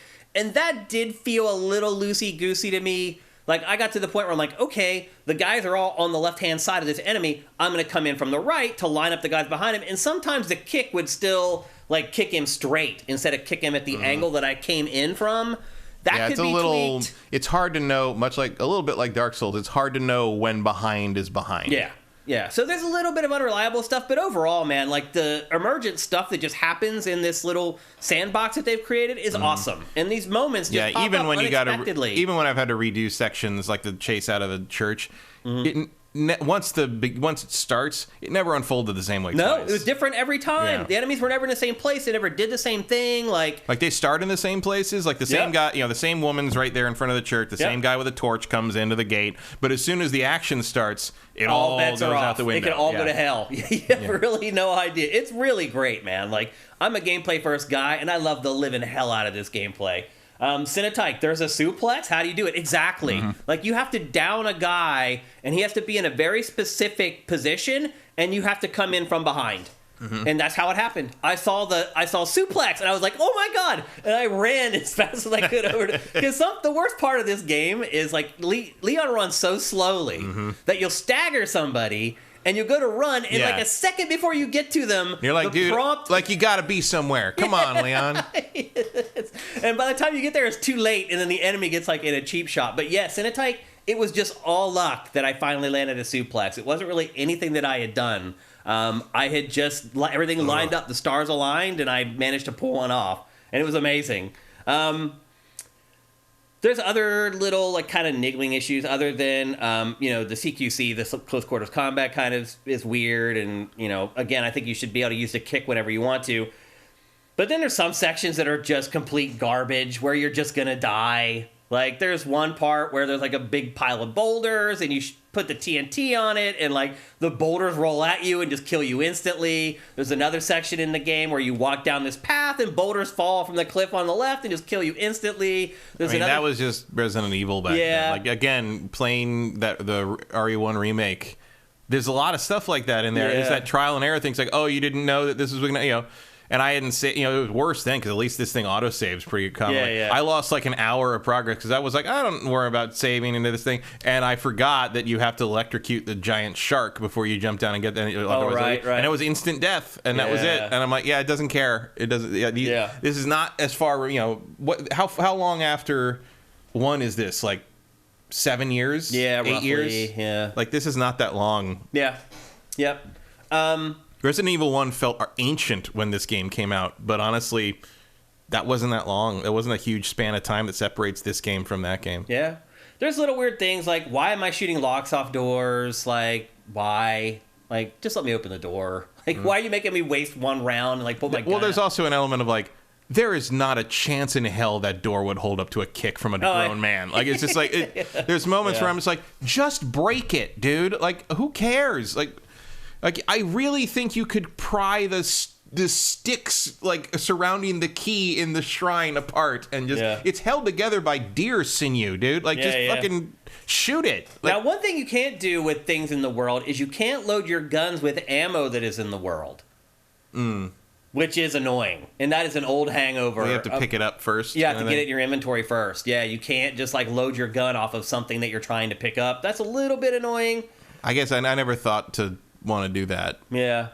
And then one thing that I really like, I did not have a problem with ammo in this game. Like, seems like there's plenty because you can craft your own. That's key, and that's also why I don't mind the fact that the enemies tend to respawn, or there's going to be more enemies when you come back through an area, or there's more of them in general. Yeah. Because I can craft, thanks to the gunpowder thing, I can craft the type of ammo I want to use. Yeah. You're not beholden to how many handgun bullets you find, or how many shotgun bullets you find, or how many rifle bullets you find. If you want to use the rifle and the pistol for the fight with the giant, you can craft a bunch of ammo for that, even if you haven't found it. And that I feel like I have control over that, and I'm not at the mercy of where ammo's been placed, and so I don't mind that. I think the gunpowder crafting system in this is a great addition, and obviously they've had that in the previous remakes. Yeah. But I think this is the best implementation of it by far. I also love how it handles enemies becoming hosts for the parasite. So there's moments, you probably saw in the B-roll earlier, where there's like little spider things that crawl around, and they'll jump up on a ganado and like try to drill into their brain. Well, if you start shooting them, it becomes this weird thing where you're like, should I shoot the parasite or should I shoot the ganado? And at what moment does the parasite take over the ganado to where I should start focusing on shooting the ganado instead of shooting the parasite? And it's this weird mental gymnastics that you do in the middle of combat while it's happening. Again, just emergent stuff that just happens while you're playing. We're like, what the hell? I've never had to think like that in my life while playing a video game. Just really cool, interesting moments that just pop up out of nowhere. I mentioned earlier about how some scenarios are just set up for instant fail to just kill you. There's also some that are just mean-spirited. Like, at that farm in the early part of the game, like, they use the bear traps in this so evilly, man. And, like, they'll introduce an enemy, like, an enemy. And they know it, too, because Leon will get trapped and be like, ugh. Like, he's as annoyed as you are. Right, so you're walking, there's no enemies, and an enemy pops up. And what's going to happen? You're human. You're going to focus on the enemy. You pull out your gun, you set up the enemy, and they put a damn bear trap on the ground right in front of you. They do crap like that all the time. I mean, that's smart trap laying. I guess. I mean, I found some of the stuff to That's what traps are for, Shane. I found some of the stuff to be a little bit mean-spirited. And Barry Lomax brings up a good point. They don't do any damage. They just delay you, which is, sometimes they grab you and you have to shake out of that. Don't they? Because I swear I lost life on a couple No, of them. they don't actually do any health damage at all. Yeah. I checked like 5 different times to make sure. Well, then I care even less. Yeah. And so I tried to use the bolt gun, and like you place mines with it. But one thing that drove me crazy is what are you supposed to do here? Nothing. I wanted this. Now I'm cornered by 5 guys. Like what is the solution here? I guess just I got use up your knife. That he grabbed me, which allowed me to do the toss that pushed the guy's back. Yeah, here's it's all like he kicked through the door. There he is. What do you say? There's the chainsaw guy kicking through the door. Yeah. Well, if you do certain things in this section, he'll either kick through the door or he won't. If you go to the safe house and try to board up the safe house, then he just shows up in the courtyard and fires up the chainsaw and comes after you. If you languish in the village, then he busts through the door and comes in. And I said, like, did you see the thing about with the bell? Yeah, you told me that. I didn't know it. Yeah, if you it's probably like more of a new game plus because it helps to have a rifle with a scope. But if you shoot the church bell, it ends the fight. Yeah, I had no idea. Like, you can shoot the bell in the tower. And it just starts, because when the bell rings, they all go back into church. If you just shoot the bell, that's the end of the chase. The chainsaw guy won't even come out. Yeah. It's, again, this game just has all kinds of cool little stuff like that hidden in it if you just fiddle around with. Again, it's like everything's alive in this world. Everything's there. It's real. How you interact with it is how things play out. Leon's not alive anymore. Well, not anymore. And that's another thing that's great about this game, the kill animations. Like, I made sure to include some of those in the B-roll so you guys can see them, because for a lot of Resident Evil fans, it's one of the highlights. How all the different ways that Leon or whoever can get killed. And there's some pretty cool ones in this game, to be sure. What else? So I was talking about upgrading weapons. I also found myself a lot of cases, I was afraid to spend the big money on the last couple upgrades on a weapon, because I was always afraid that the next time I came back to the merchant, there was going to be a better gun there that I was going to need to buy, and then spend all that money on the first, 3 levels of upgrades to get it up to speed, versus the old weapon. It's kind of like this yin and yang that you go through with playing this game and deciding whether you want to upgrade weapons or not. I could get to the next merchant, and all of a sudden he has the next shotgun that I need or whatever, but I really want to upgrade my pistol right now. It's, again, mental gymnastics that you go through trying to figure out what's the best course to get through the game. Here's something that happened to me that was kind of crazy, if talking about kind of emergent stuff that just happened. So I killed Menendez, and by the way, I like the old Menendez better from the original RE4. He just seemed more evil and mean to me than he is in this one. He's more of like a cartoon character in this, I felt like. But anyway, I killed Menendez, the boss fight, in the barn, and first try, I would add, and I'm jumping down, and the barn is on fire. I jumped down, I accidentally touched the flames, and it killed me, and I had to start the boss fight all over, and then I couldn't beat him. I ended up fighting him 8 more times before I beat him the second time. I beat him the first time, and then couldn't beat him 7 straight tries, which also shows you the variables in this game and how each skirmish is different. Just because you made it through one time doesn't mean you're going to be able to make it through a second time, to your point earlier about how, 2 skirmishes never play out the same way in this game. So, or how, a single skirmish will never play out the same way twice in this game. Even when it comes down to boss fights. There's X factors in there that can mix things up for you. What else? I mentioned no fast travel. I found that to be really annoying. It's so simple. They do give you, this weird, I don't know if you're even there yet, but they do give you this weird, train car that you can use that will kind of take you back to the beginning of the castle. You still have to go back through a part of the castle and then the whole village section to get back to the beginning of the game. But there's no fast travel in this. It really could use it. Just let you travel to each merchant. Once you unlock a merchant, you can travel to that merchant. That makes too much sense to me. I'm not sure why they didn't include it in this, but it's not, and that was a little annoying. And then, were you surprised that the typewriters don't matter in this? Oh, yeah, I mean, that's also where the storage is and stuff. But, what's the point of having them? Because the checkpoints in this are very generous. And you don't need to save at the typewriters at all. And I regretted it at the end of the game because it hurt my ranking, how many times I had saved. So you don't have to save at the typewriters in this. It just auto-saves at Yeah, the autosave is very active. Yeah. So, if you haven't played this yet, don't sweat, saving at typewriters. Yeah, I pretty much I only really manually save between chapters. Yeah, and it offers that after you finish a chapter if you want to save. So I think they just left it in for nostalgia's sake. Yeah, I think it's just there for continuity. Yeah. And then the graphics. You'll be glad to know that they toned down the rain significantly in the final the rain version of the doesn't game. look bad anymore. As we thought, it was an easy tweak, and they tweaked it, and it looks fine now. I had problems, and maybe this didn't happen to you, Matt. I had problems with my OLED shutting off playing this game. If there was a big explosion, so the one section where you have the trebuchets, and they're basically launching these huge bombs onto you. Yeah. Anytime one of those bombs hit me, my TV shut off. If the screen would go white, the TV just shut off. I could replicate it every time. My guess would be that that's a variable resolution thing, and your TV is not adjusting to the resolutions, or your TV is actually trying to adjust the resolution switch, but it's not supposed to. It's weird. It's doesn't happen with any other game but this one, and I could replicate it over and over again. All I had to do was let one of the bombs hit me, and if the screen went completely white, my TV just shut off. Yeah, I mean, that hasn't happened to me, but I'm playing on PC, so I assume presumably that monitor is more prepared for something like that. Yep. But I mean, it wouldn't surprise me if my TV did that too, because it has that same thing where the variable refresh rate happens, and sometimes it goes black for a couple seconds. So I just had to be on guard to hit pause very quickly, because once the screen goes dark, you have no idea what's happening. So you just hit pause and just hope that something didn't happen while you weren't watching.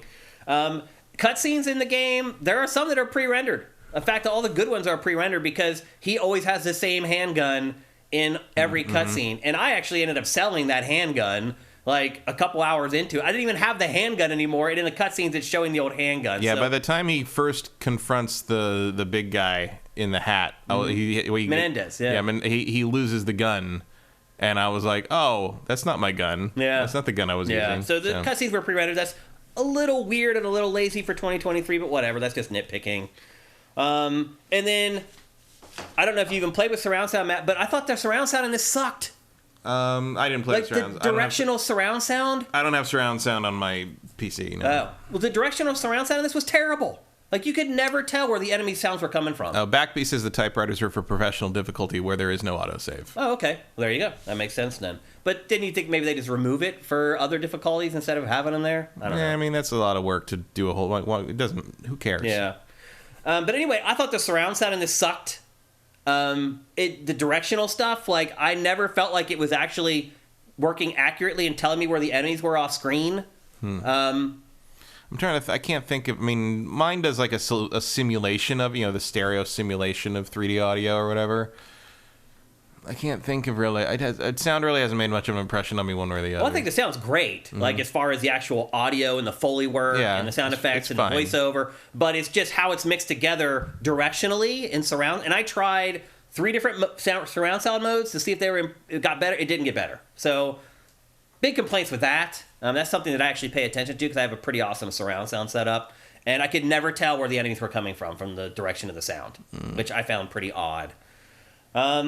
And then value-wise, I could tell that. I could tell where they're... Like if I heard a guy talking, I could tell he was over here or over there. Not for me, man. And sometimes it would be like I'd hear him on the right, and they're actually on the left. Like, that didn't happen. There's all kinds of goofy stuff. I don't use the sound as that much of a cue that often, but a couple times I've heard them, and I've known there's another one like over there, so I'm going to angle this way. Interesting. And that has worked a couple times. Didn't work for me. But again... who knows how the PS5 is outputting things versus the PC is outputting things. That stuff can be your setup, it can be the system, it can be God knows. Well, also, remember the time, what was it? There was some Star Wars game where they reversed it was a movie. It was one of the Star Wars movies on, I think, Blu-ray. They flipped the whole surround channel. So like all the sounds that were supposed to be coming out of the left are coming out of the right and vice versa. And I'm like, that's Star Wars. Wow. What a monumental They invented that stuff. That was THX. See, actually right here, you can see where he, instead of coming through the fence, he just appears in the... I've never been in there. I think every time I play the demo in this, I was... So you went back and got the shotgun out of the house afterwards then? Yeah. Gotcha. Okay.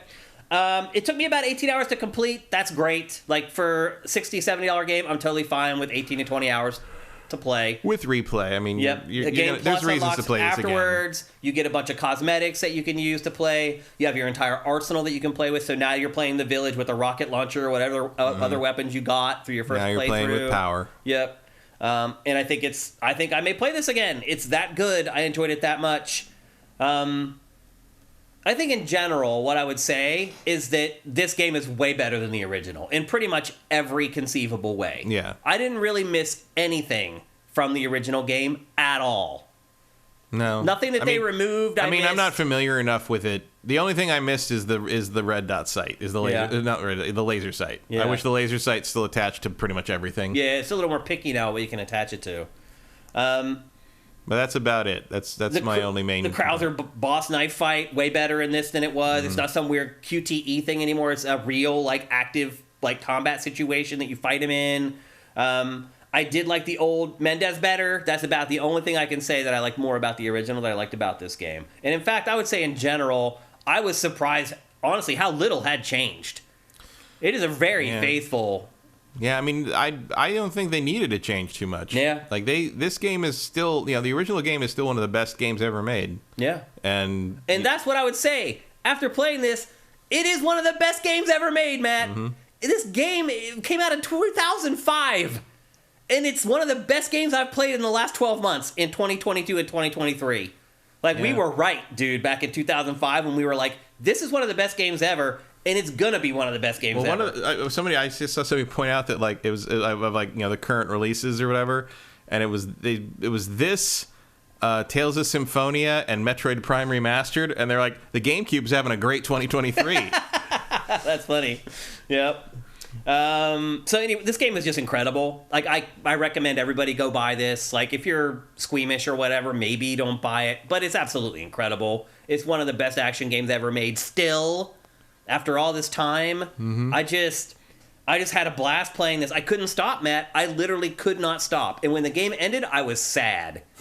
I can't say that about a game, and I don't know how long. Where I got to the end and I wasn't like, whew. Because we have to grind through these games. You know, we can't just play them at our leisure like a lot of people can. And a lot of times, you know, you learn to account for it and how you evaluate games. But still, at the end of games, sometimes you're dragging your ass across the finish line. No such thing in this game, man. When it ended, I was like, no, I want more. And it sounds like there's going to be DLC for this, which means you are going to get more. Well, mercenaries stuff. Yeah, I thought there might be a story, something or other for this. No? I mean, presumably they would do that Ada side story thing. Yeah, I thought there might be. And if it sells really well, maybe they'll reconsider. I would not be surprised if they did that. I don't know if they've said one way or the other whether that's happening. I know Mercenaries is coming in like a week and a half. I think they announced it. It's called like Separate Ways or something. Is that what it is? It's about you splitting with Ada, basically. Yeah, I thought for sure I read that somewhere. So anyway, I wholeheartedly recommend this game. I freaking loved it. I loved it back in 2005. I love it just as much, if not more now. Are you in agreement with that? You recommend people buy it? Yeah, I think it's. I mean, for my money, I think it's the best game of the year so far. It is, yeah. It really is. And I hope it's not ultimately. I don't think it will be, but like, you know, it's man, I mean, it's based on one of the maybe the best game of that generation. Yeah, it's up there. It was, yeah. I'd have to really look at the other games that came out in that generation, but like it's certainly the best GameCube game for my money. So like they didn't fuck it up. They didn't. Like they did it all right. You know, I mean, I wasn't too worried about that in the first place, but I mean, OCD Master's asking Game of the Year. Far it's in the conversation. I mean, this Hogwarts Legacy is up there for me too. But already this year is off to a great start. Yeah, the nominee list for Game of the Year this year is going to be a murderer's row. I think you got that, you got Hogwarts, you got maybe Starfield, you have Zelda, you have Jedi Survivor, Spider-Man 2. There's a lot of heavy hitters still coming up. Like it's gonna be a year and a half right here. Like it ain't gonna be 2022 again. I'll tell you that much. Some people are saying that the cutscenes weren't pre-rendered. That Leon and I don't know if costumes. They might have just pre-rendered the costumes in those cinematics as well. That would be more work than just doing it real time. Yeah. Like and that would take up so much space. That's weird that they wouldn't switch the gun, though. Yeah, I don't know why they wouldn't switch the gun. Also, it wouldn't make sense because you can change the costume, so why would you switch? The pre-renders would have to switch him back to the costume. Like, I can understand you can't switch, so if Leon's using, like, an SMG. Yeah, my guess is that the reason that is because they want him to be having the pistol, and, like, right. If they don't want to reanimate it for if you're not using if you're not using a pistol and you're holding a shotgun, they don't want to read it, so it's just gonna they're just gonna pretend that's his default gun. So, which is fine. Yeah.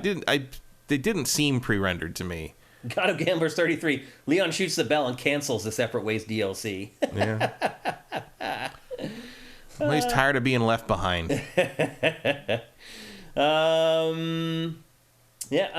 the Legend Watson, would you suggest those who never played the original RE4 do so, or is this now the definitive version? Oh, this is the definitive I would version. not go back and play the old RE4. I really can't think of any reason to. I would say play this, and then if you want to, go back and play the original and just see how close it is. Yeah. See how little of it had to be updated. How much it's still very similar in Stands experience. Up after all this but time. It's just this one obviously has modern tech graphics presentation. Yeah. This is going to be a smoother play in 2023. Yeah. But Kevin Rafa, are there any QTEs in the game? Yes. There are moments where you have to like mash the X button to break out of like holds and there's stuff like that, but there's no like. And if you consider like, press X when you run up to melee somebody, right. It's not a real-time melee, it's technically a QT. But there's nothing like in the original where you're like. And there is, I guess there is, like, when you get up on the back of the giant to kill the worm thing, you do have to hammer the R1 button to there's slash. There's like button mashing QTEs, but that's. But there's nothing like the fight with Krauser isn't like that was a full Q. That was a Shenmue fight. Basically. Somebody in chat said that they like that, that they like that battle. that they're upset that it's not a QTE battle anymore. Robert Diana 21, thank you for Twitch Prime, man. That's awesome. El Guapo's correct. The game of that generation is Shadow of the Colossus. That's my favorite game of all time. Sometimes I forget. I would disagree with that, but different strokes for different folks. Sometimes I forget that's the same. It is era. the same gen. Yep. So there you go. That's the Resident Evil 4 remake, another contender for Game of the Year in 2023. Now, I would just say in general, when it gets to the end of the year, if I have a game that I enjoyed equally to Resident Evil 4, I will pick the new original game over Resident Evil 4.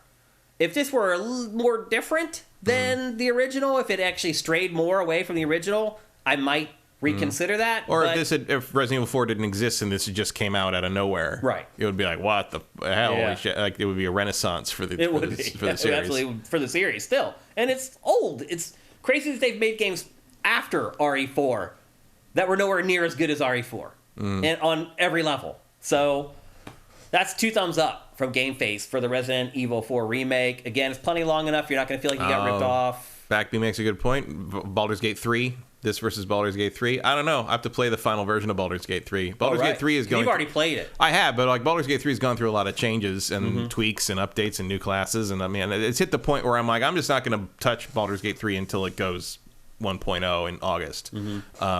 But yeah, that's another content. That'll be in Game of the Year conversations without question, I think, unless they completely screw something up in the next 3 months. Yeah. Which I don't think they will. Like, there's gonna be like 6 or 7. Diablo 4. Yeah. There's gonna be 6 or 7 contenders for Game of the Year. Jeff's gonna have to Oscar style expand the Game of the Year nominee list to 10 or something. Yeah, it's gonna be a lot. Tough year, no doubt about it. And this is just another one to add onto the pile. Swan Senpai, does this get you excited for the 5 remake? Well, let's see if the 5 remake exists first. I don't think that's going to happen. There are apparently elements of the Mercenaries thing that imply that 5 might be on their next on their target list. I think they should go back and give this modern remake treatment to Resident Evil 1. Agreed. I think having 1 through 4 all given this treatment is the best smart. Because RE5 is not best that old. Smart. What the hell is wrong with me? Is the best smart. What did I just say? RE5 isn't that old. Like, I don't think it needs remake. I think RE5 needs a redo just because it sucks. It's not very good. It really is just an I don't game. think 6 is salvageable. I think leave 6 for what it is. 6 is ridiculous. 6 is the logical endpoint of people not understanding why 4 was great, making something they're trying to compete with 4 with, and just missing the target in every imaginable way. It was Resident Evil potpourri. Yeah. It's like they just grabbed little elements from all the different games and put them in one. The fact that the 6 in the logo accidentally looks like a giraffe getting a blowjob is the perfect... It's the perfect emblem for that game. I think 6 needs to stand forever as this like weird pinnacle of like, we didn't know what the hell we were doing. Just play the next one and see that we figured it out, you know? Yeah. Mr. Starwalker says, I want Code Veronica too. You might want to go back and play Code Veronica. Code Veronica is garbage. It's really not good. Which is funny because at the time I thought it was the best one. Well, yeah, because it was visually, 3D. It was mind-blowing. It was the first time. It was the first time it played as well as Silent Hill. Yeah, they got rid of the tank controls to some degree. Yeah. But you go back and I remember going back to try to play that when they put it out, the X version on Xbox 360, and even my friends who were like die-hard Resident Evil horror game, like it's all they play is survival horror. They couldn't wait for Code Veronica. It's the best one. I can't wait to play it. They all gave up in one night. Yeah. They're like, "Oh no, this is not playable anymore. It's just terrible." And it's not an important story in the series. I think canon. Yeah. Redo 1, so you have 1 through 4 in this. Honestly, all 3 of these remakes have been top quality. They really have. Yeah. I don't even like Resident Evil 3 very much, but that is a great remake of that game. They did a great job on it. Yep. Do that to 1, you got basically a flawless modern version of 1 through 4. You can bring forward for generations to come. Yep. And then do whatever you want. Like remake 5, remake 0. 0 probably would be the better 0 one. could probably use it more than anything else. Yeah. Agreed. Yep. So there you go. That's the Resident Evil 4 remake. Next up, I just realized that I misspoke earlier when I said that the biggest game announcement of the week was the 2K kart racing game, because the biggest game announcement of the week was Counter-Strike freaking 2. Out of nowhere, seemingly, Valve is like, here you go. Here's Counter-Strike 2. The crazy part is, it's coming out, like, really soon. Are you a big Counter-Strike fan, Matt? Did you play it a lot back in the day? I have played about 5 minutes of Counter-Strike. Okay. Like every place I've ever worked, Counter-Strike would be a thing off and on. I cannot emphasize to you enough how much Counter-Strike is not a thing I care about. Yeah. Well, you don't really like shooters either. So. I don't like shoot, but also this is the most bare bones, boring implementation of what a multiplayer shooter can be. And for some reason, it's I think colossal. I think that's why it's colossal, because it's very pure. That could be. I just don't care about the thing it's pure. Yeah. But I get, I know all the dust jokes and all that. I get it, but I didn't know. This is not. Also, prediction: this will come and it will go, and Counter-Strike 1 will remain king. You think so? Absolutely. Okay. This is coming this summer as a free upgrade to Counter-Strike Go. There's a closed beta. If it's an upgrade, maybe it doesn't matter then. Yeah. There's a closed beta happening for the big-time players right now. You don't have to buy it? I think it's free, yeah. Then, I guess this will just be what Counter-Strike is from now on. It does seem like they're trying to make sure they do not lose people. Because you can bring your entire CSGO inventory with you in a Counter-Strike 2. I mean, that's smart. You got to do that. Not only will you keep every item you've collected over the years. You can't make people start over. Yeah. After how many years? God. When did Counter-Strike come out? I don't even know. I mean, it was like a mod for Half-Life. Yeah. Or Half-Life 2. Was it Half-Life or Half-Life 2? It was Half-Life 1. Yeah, I think it was. This and Team Fortress were like the big mods for Half-Life. Yeah. And they've both become big games on their own. So you can keep your whole collection, but they'll all benefit from the Source 2 lighting and materials. In addition to supporting legacy models and finishes, all stock weapons are upgraded with high-resolution models, and some weapon finishes take advantage of the new models. From the UI to the gameplay, all the visual effects have been completely reimagined with an all-new look and behavior for water, explosions, fire, smoke, muzzle flashes, bullet tracers, impact effects. All that stuff has all been reworked. Valve has completely reauthored explosions, fire, C4 lighting, everything. Like, they've completely reworked the entire thing in the Source Engine 2. Smoke grenades are insane now. They're dynamic, volumetric objects that interact with the environment. And Matt, when you shoot through the fog, it creates a hole in the fog that you can then keep seeing through and keep shooting through. That's pretty freaking cool, man. That's a cool effect. So that's one of the big additions, the new smoke grenades and how they're handling smoke in the game. Smoke now has the ability to interact with other gameplay events, creating new opportunities. Bullets and grenades push the smoke as well. Now the smoke can seep out of opened doorways, which can add cover. So if you drop smoke inside, it could actually seep outside and keep people from peeking inside the building that you're inside. It also just fills up volumetrically. It's like smoke. Yeah, it acts like real smoke. Yep. The tick rate no longer matters for moving, shooting, or throwing. Sub-tick updates are now the heart of Counter-Strike 2. Previously, the server only evaluated the world in discrete time intervals called ticks. But thanks to Counter-Strike 2 sub-tick update, architecture servers know the exact instant that motion starts, a shot is fired, or a grenade is thrown. As a result, regardless of the tick rate, your moving and shooting will be equally responsive, and your grenades will always land the same exact way. Big deal. For competitive purposes, anyway. What other features are there? I'm just curious about how people will react, because nobody reacts to change more poorly than competitive gamers. You're right. And changing this thing has been the way it has been forever is bold. It could be a problem. Yep. They've done a lot of work on the maps. They've upgraded some, they've overhauled some, but generally the maps are cleaner and brighter. Upgrade maps are overhauled maps that have been fully rebuilt from the ground up, and it leverages all the new Source 2 tools and rendering features. There are maps that use new Source 2 lighting, including a physically based rendering system that produces realistic materials, lighting, and reflections. And then there are the touchstone maps, which are the classic maps with solid foundations that players can use to evaluate gameplay changes from CSGO to Counter-Strike 2. So there's a base level map that they're going to supply to people that is exactly like the original game, so people can see the gameplay differences for themselves to decide whether they want to go from the original Counter-Strike over to Counter-Strike 2. And then obviously the Source 2 engine, it just makes the game look vastly superior to the old game. It looks so much better than the original Counter-Strike does. And it's also the Source 2 tools and rendering features will be available for the community. So the community will be able to make their own maps. and it'll be easier to build them and for them to experiment and iterate. And then there's a Source 2 item workshop is also on the way. So this is going to be a full-featured release pretty much right out of the gate when it comes out this summer. And it's going to have all the stuff from the OG Counter-Strike that, to your point, Matt, that, you know, some big fans may be disappointed. It really appears that they've considered those people at every step in the development of Counter-Strike 2. Mm-hmm. But I'm with you, Matt. I have not been a big Counter-Strike player throughout my life. And again, like, every place I've worked, there has been ebbs and flows of Counter-Strike. You go through this period of 8 months where everybody at work, after work is over, sits and plays Counter-Strike. And then it goes away. Sometimes for like a year or two, and then inevitably it'll pop back up again. There'll be another group, a crew of people that want to play Counter-Strike again. And like, I've never got into it, despite all that, because I do not like round-based first-person shooters where you die and you have to sit and wait. Like, I just don't like modes like that. That's why I didn't like SOCOM either. Lots of games. I didn't like that in general. I remember at G4 when we got there, the game of that nature was Day of Defeat. Everybody played Day of Defeat after work in the game lab all night. Yeah. And like, nope. I never got into it. The weird thing is, like, no one got into Day of Defeat. Like, people don't even remember that game existed. like you go to databases and it's like, Day of Defeat, what's that? You know, so it's weird that was such a.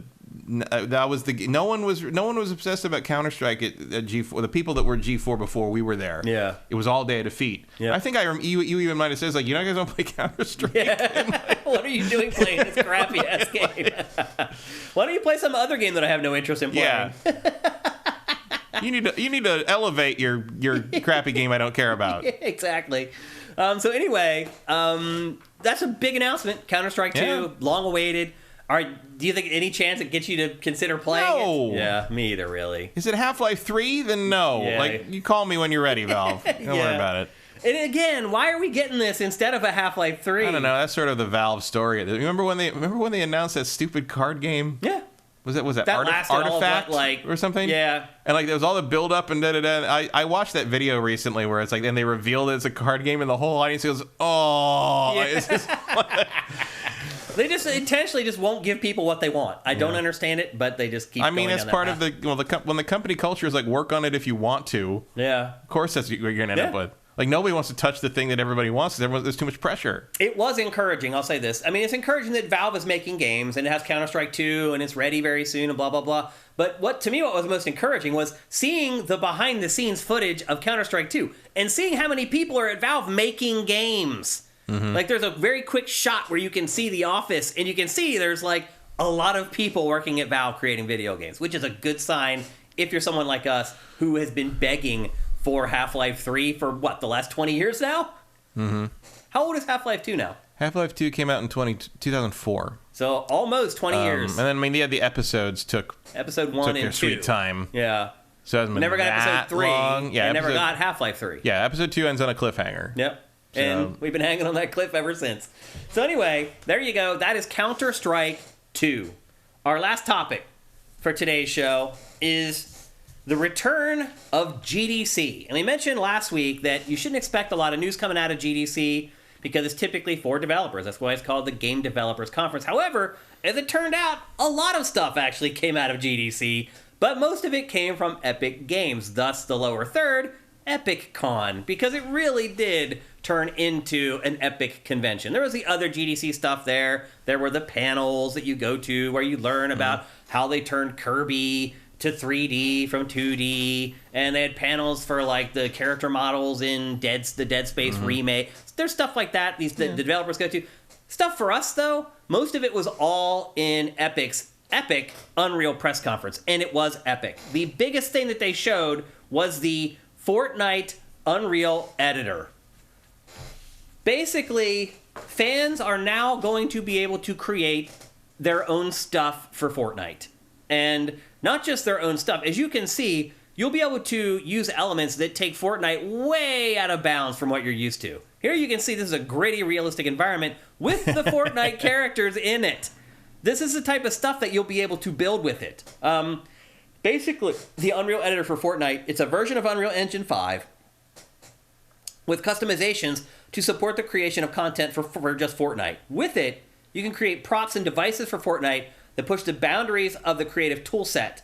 UEFN and UE share a lot of the same tools, but there are differences between the two. And generally, things are just kind of pared down for the Fortnite Unreal editor so that people like you and I can actually make something worthwhile with it. But as we mentioned earlier with Everywhere and The Legend of Zelda, Tears of the Kingdom, the people who build stuff are the kids or the aspiring game developers. Mm-hmm. And the kids play Fortnite. So this is a very, very smart implementation of game development tools. Yeah, this is a solid Trojan horse tech. This is exactly how you want to do it. Pachter has been saying all along that Epic is going to create the metaverse. He has said it from day one. Even when Facebook launched Meta and said, here's the metaverse, Pac was like, no effing way. It's not the metaverse. There's no metaverse until Epic makes it. Here you go. Mm-hmm. This is where, because here's the thing, Matt. This is where it starts. Because they have the license for all the, that's the other thing, Matt. All the licensed stuff that is in there, you're going to be able to use in this tool. Mm-hmm. So Star Wars, yes, Batman, yes. There was somebody made, it was a joke, but somebody made a thing. That thing where they have the screen is like introducing whoever to Fortnite. Mm-hmm. Somebody made one for Lydia Tarr, which is the character that Cate Blanchett plays in Tar. And man, I wasn't sure. I really wasn't sure for a minute. Yeah, like they just might. I know. Like that's the. So here's your metaverse that we've all been waiting for. This is where it's going to really come from because they already have all these licenses locked up and they're going to be a part of their metaverse. So this is a huge, huge story. Like I feel like it kind of flew under the radar. People don't really understand the implications of it. Yeah, I think it'll be more clear once it hits. And the kids start messing with it. And here's the other thing too. Like this is a good primer before you start working in Unreal Engine 5. Use this first. And get your feet wet. You can figure out whether game development is for you. That's nuts that you can do that, like run around in that while someone's doing that. Yes, in real time. Yeah. And you can have multiple people working on projects at the same time together, Matt. It's revolutionary. It's going to be huge. I know it doesn't really matter how much you like Fortnite or not. This is going to change a lot of stuff. So a big, big deal, really a bombshell from the Unreal Engine press conference at GDC. And then next, they showed what we usually get at GDC, which is whatever is the latest Unreal Engine tech demo. In this case, this is a tech demo for Unreal Engine 5.2. It shows off a new procedural generation tool. In the demo, they're calling it Electric Dreams because it focuses on this Rivian electric truck. But really what the demo serves to show is how, with Unreal Engine 5, you don't have to build stuff by hand anymore. The randomization tools and the logic and the AI that's now built into Unreal Engine 5, you basically just wipe your mouse across the screen and it just creates wilderness. And if you do that and then you zoom in, you're like, hey, I want to create a racing track through this environment, it's very easy to just start pushing the trees back to create the road. And then say, they show in this one part where you come to like a place where you want to split the road to create an alternate path. You literally just drag a big chunk of earth inward and it creates a path around it. And then you can just tweak it with the mouse and it starts creating like all these little pathways up to the butte. It's insane. So they eventually in this, they start pulling back from the environment and they're like, which part of this do you think we built part of this by hand? The rest was built with the randomization tools. Which part is the part that we built by hand? And you cannot tell. So Unreal Engine 5 is about to start automating something that every game has like 5 people working on. So, truth be told, it's going to cost jobs. It's going to cost jobs. But that's the way it always is. Yeah. It's like with AI. People are like, oh, AI is going to take people's jobs. But somebody is going to have to manipulate the AI. So it takes away a job, it creates a new one, but not as many. I think it takes away 5 jobs and creates one. Creates one, right. Yeah. So it's going to have an effect, but it's going to make budgets for games cheaper. So if that keeps games from being raised to $80 for another 15 years, is it worth it? Maybe this will help Star Citizen. I doubt it. I think that's a lost cause at this point. So anyway, this was yet another impressive demo. In fact, I'm going to just skim forward really quickly here so you can start seeing some of the stuff that I was talking about with like how they can just very easily use like the mouse to manipulate the terrain. And then they go back down to the truck and they start driving the truck. So here you can see they just pulled this dirt up from the ground and it created this, generated it, and now they're just moving this butte around inside the environment, and the Unreal Engine 5 automatically makes the connections with the existing world that's there. And then they go back down to truck view and you see that everything looks amazing, like up close. It's, again, it's going to change everything. And you're right. It's going to cost people jobs. There's no doubt about it. You would hope that some other jobs are created to replace those jobs, but probably not. Mm-hmm. It's going to make game development cheaper and quicker and easier at the cost of employment for some people. So I think your mileage will vary on that depending on your perspective and depending on if you were hoping to maybe get a job doing something like this in the future. But anyway, another impressive demo of Unreal Engine 5.2. Did they ever find the charging station? Oh, for the vehicle? The electric truck? That's good, Kyle. But watch this. I thought that was the point of the... Somewhere in this jungle is a charging station, and you got to find it. So this is where that's a real life crisis. So that was the point where he's like, try to pick out the part of this that we built by hand, and you can't. It's impossible. Because it all it's just trees. Well, that helps. That helps. So anyway, another impressive demo for Unreal Engine 5. And they started getting into specific games. They showed a demo for Lords of the Fallen. All stuff, they kind of show a lot of the which has now tools. been the name changed again. It was the Lords of the Fallen. Now it's just Lords of the Fallen, which is the same title as the first game. So whatever. Yeah. No one remembers the first one. Yeah. They shouldn't remember the first one. And the whole purpose of this was to just show how Unreal Engine 5 can bring a game to life. It shows off its robust character creator. Shows off how it created assets, dynamic clothing, real-time lighting. The first one certainly didn't feel very lively. So this is appropriate for this game in particular that they would show this off. This game has like two separate worlds. It has like a good world and the evil world. And what the developers of the game said is that Unreal Engine 5 allowed them to develop both sides of the world at the same time while they're looking at both sides of the world. And they said it was immeasurable how much it helped to unify the two worlds into one. Because it can learn the rules of each world and then just apply what you've done in one world to the other. And it applies it to the other one at the same time. Again, Unreal Engine 5, not effing around. It is no joke. Then they showed a game called, and I don't know if I'm pronouncing this correctly, Infinitesimals, I believe. Can I see it? Do you have it on there? It's not on there. It's the top one on my sheet there. Infinitesimals, maybe? Infinitesimals. Infinitesimals? Yeah. That's what that is. I think it's a play on infinitesimal. So infinite combined with infinitesimal. Yeah, it's infinitesimal, I think is what they're going for. It's a third-person action adventure from Qubit Studios where you play... Probably not the greatest name in the world for a thing you're trying to sell. We had to debate how to say it. That's never a good sign. It's a third-person action adventure in development from Qubit Studios. You play as Captain Orkney Rellenrake as he and his crew... Sure. As he and his crew of minuscule aliens of the Oxford Rellenrakes, yes, of course. Well, this is just another small person. Oh, he's an alien, okay. Well, he's an insect alien. But it's another small person, big world game, basically, like Grounded. It's almost like its own cottage industry at this point. Right, but this looks like it's more of a single-player shooter than a multiplayer build-a-fest, so I'm already more interested than I was in Grounded. And I think this game looks great. Built from the ground up on Unreal Engine 5. We still don't have enough of those at this point, so I'll take whatever we can get.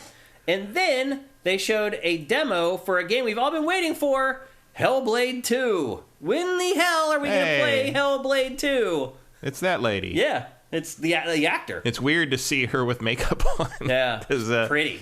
Senua does not you generally get done up that way. Not to get done War up paint, like that. yes. Yeah. Lipstick, no. And all they didn't show the game. They showed off this meta-human animation system that they've been building. And the truth is, they've been building that animation system for a long time. Yeah. When they struck out and they said, we want to be a AAA indie studio, they showed off this technology, the meta-human animation, to show how they didn't have to spend a ton of money on facial animation and motion capture anymore. So this tech has been kicking around their studio for years now, but the big thing for this was they're doing this on an iPhone. Their technology is now to the point where it will run on mobile phones, and it's extremely powerful, as you're seeing right here. Like, look how quickly they mapped her face, and they're now animating stuff. And in a second, they start doing, here it is. They start doing a split screen, real time. This is her talking on stage while the program is animating it in real time. Amazing. Again, that's what GDC is all about. Showing off new tech that's going to improve the lives of game developers, provided they don't... That and announcing Fable. Yeah, and provided that they don't take their jobs, ultimately. So that this is equal parts impressive and scary in some ways. Yep. And then there was a couple smaller things, like... somewhere James Cameron is looking at all the mocap shit he did for the Avatar sequels and is like, shit. Yep. Don't need to do it anymore with this new tech. And then Microsoft was there. They had a big focus on ID at Xbox, which is their indie imprint. They basically welcomed creators on-site and online to discover their new tools that they've developed to help create stuff. They built like this brand new tool system on the Azure network called PlayFab. And basically they were at GDC trying to convince people to use their new PlayFab technology to develop games. Or at least get indie developers on board to start making games for ID at Xbox using the technology. And basically it's another middleware stuff that makes it easier to make games. So the technical part of it isn't as a big deal, and it's more about being creative and getting your ideas out with minimal pushback. And then NVIDIA showed off some AI-driven Omniverse stuff for facial animation and development pipeline. They had a bunch of panels about ray tracing and path tracing. And then there were the Game Developers' Choice Awards, and then there was the Independent Game Festival, which are two things that always happen at GDC. And then, as I said, there were all the panels for specific games and things like that. So overall, a pretty good GDC. Mm-hmm. As far as stuff coming out of it that's relevant to our interests. Also, the attendance was gigantic compared to the last several years, obviously, because they didn't have it, and then they had it kind of half-assed last year.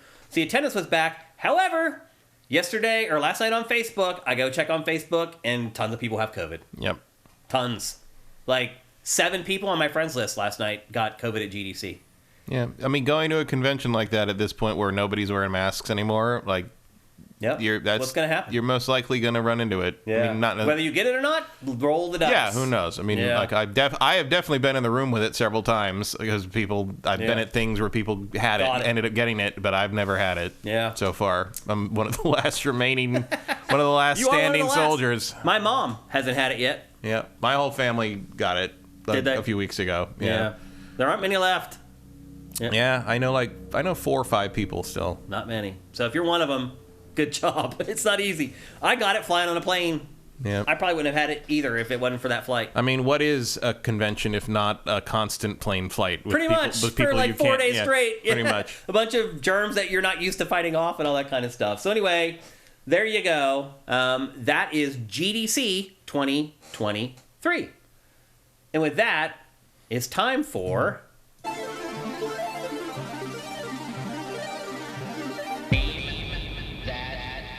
It's time for Name That Game, a little game we play here on GameFace where I show you 5 screenshots and you try to guess the name of the game before this guy, Matt Kyle. And he's good at it, so you gotta be on your game. A couple caveats before we get started. If you've won already this year, do not play. You can only win once every calendar year. And 2, we put the chat on slow mode, so you can only submit one message every 60 seconds. So don't just start spamming random game titles into the chat, because if you do that, you're going to type in one and you're going to have to wait 60 seconds for the next one, and by then I could have shown the next image that could have won you Name That Game. If you win a free game. It is a PC game, so if you either don't play PC games or you don't see yourself wanting to give a PC game to somebody, then please don't play. Let somebody win who will actually use the code. And again, once you have the code, it's yours. You can do whatever the hell you want with it. You can use it for yourself. You can give it away. But please, just out of concern for everybody else, if you're not going to play it and you can't think of anybody that you would give to use it, please just don't play. Let's let people win. At least, tweet it or something. Yeah. Throw it out there somehow. Yeah. Let people who can actually make use of the code win Name That Game. And with that, I think we're ready to get started. And the first image for Name That Game for episode 336 is live right now. Yeah, that's a street. And if anybody gets this, I'm going to freak out. Fire Native, thank you for Twitch Prime, by the way. Watch Dogs 3. Let's see, no guesses yet. Death Stranding, no. Mass Effect, that's no. a good guess, though. Yeah, it is a good guess. Mass Effect, no. Half-Life 2, no. MGS 2, no. Lots of 2s here. Jedi Fallen Order, no. Sleeping Dogs, no. It looks too good to be Sleeping Yeah. Dogs. Prey, no. That's a good guess. Spider-Man, nope. Also a good guess. Cyberpunk 2047, no. Half-Life 2, no. Assassin's Creed 3, no. All right, we're going to move on to image number 2. Mass Effect Andromeda, no. Destiny 2, no. Okay, we're moving to image 2. And here it is. Good hints there. Somebody might be able to get it from this. RE2 Remake, no.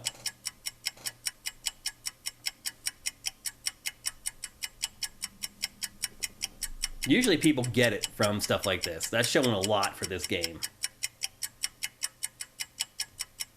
But no, not even any guesses. MGS 5, no. I mean, I'm guessing we have a much smaller audience today.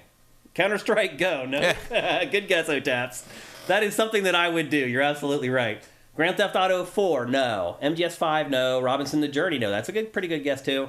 Destiny, no. Guardians of the Galaxy, no. Borderlands, no. Alpha Protocol, no. From Too Quick Capri. That came out of nowhere. Halo 3, no. Rage, no. We already did Rage, actually, in this. Yeah, that's right. Or we did Rage 2, actually. We did Rage 2. Yeah.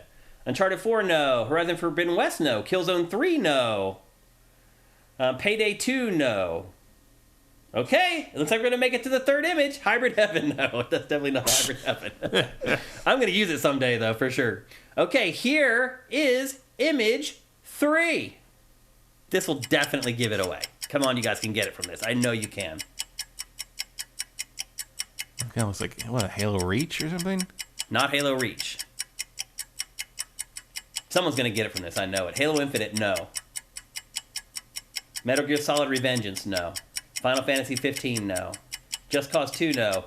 1X Solo, got it. Titanfall 2. There it is. I knew someone would get it from this. Because the choppers are all the same, and I knew someone would identify it. But only one person did. Everyone, all the other guesses that came in after his are incorrect. It is Titanfall 2. 1X Solo, you are our winner. Congratulations, buddy. Nice job. To get your free game, you can DM us here on Twitch. You can DM me on Twitter at Dinfire. You can DM Sifted on Twitter at Sifted Games. Or if you're on Sifted, which everyone should be and better be, you can DM me on Sifted at Shane. Any of those ways to get at me, I can get you your code. Congratulations once again. Here is one last round of applause.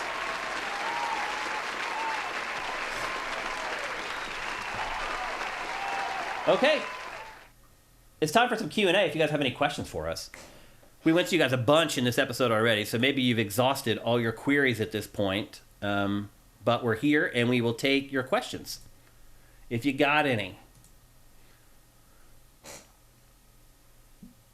El Guapo 3385. Let me bring you up here, buddy. Any non-gaming podcasts that you listen to? I love Radio Lab with their esoteric topics in science, philosophy, and politics.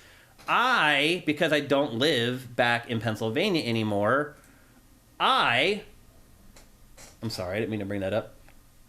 I listen to a lot of Pittsburgh sports talk podcasts. So like the radio shows and stuff in Pittsburgh, and like all the local Pittsburgh sports journalists, like they all do podcasting. And then they put it up during the day, and then I work during the day, and then at night while I'm playing games, I will listen to Pittsburgh sports talk basically while I'm playing games. Do you listen to any other podcasts, Matt? Non-gaming ones? Yeah, I mean, I listen to some board game ones. I listen to Pod Save America once in a while. I listen to It's Over Now. A lot of the podcasts I listen to are like limited. They're not like forever podcasts, but like Rachel Maddow just did one about it was basically about Nazi supporters in America in the 30s in the run up to World War II, which is very interesting. There were some. Oh, it was a lot. Yeah. Like very high up. Like, oh, Hitler was such a bad. It's kind of like how some people now are like trying to say Putin isn't so bad. It's like, okay. So that kind of thing. I also like Radio Lab sometimes. my tolerance for the sort of rather twee PBS kind of like, oh, we're going to talk about this thing, and then we're going to talk about this woman who grew onions in her front yard, and now we're going to talk about this jazz musician you've never heard of and will never hear of again. Like, NPR type stuff. Yeah, there's only so far that I have to be in the mood for that. Yeah. But like, yeah, Radiolab's pretty good. Yeah. That's about it. I don't listen to a ton of podcast stuff. A lot of YouTube videos more than anything else. Yeah, just the Pittsburgh Sports Talk stuff. Like they're obviously on air all day, so there's like 9 hours a day that I could listen to. I typically listen to like an hour and a half or something like that. Star Talk with Neil deGrasse Tyson sometimes, like astronomy stuff is interesting to me. Yeah, and during the football season, I listen to fantasy football podcasts sometimes. Like if I have a crucial game coming up and like I can't figure out who to start, like I'll listen to a couple podcasts to see if they can give me any insight that I didn't think of. But that's generally most of the podcasting stuff I listen to, mostly sports stuff, really. ETH Demon, what is your most anticipated non-big budget game? For me, it's the Battle Network Legacy Collection. Oh wow, interesting. I mean, we play games all the time that are lower budget that we like. I just really liked Bayonetta Origins. I thought that was really good, and that was a game that was on a lower budget. I just talked about Romancevania, which I didn't like quite as much, but still was a passable Metroidvania. The most anticipated. Yeah, but what's coming up? Like, I don't know, probably Hollow Knight Silksong. It's one of them. If that makes If it ever comes out. Yeah, I mean, I'm looking forward to the Advance Wars collection. Finally, that's coming soon. Next month, I think. Yeah, I think Sea of Stars is a big one. I think that's going to be talked about when it comes out. Maybe people aren't aware of it. I mean, I backed it on Kickstarter, so maybe I'm more aware of it than most. But like, I think that's one. Yep.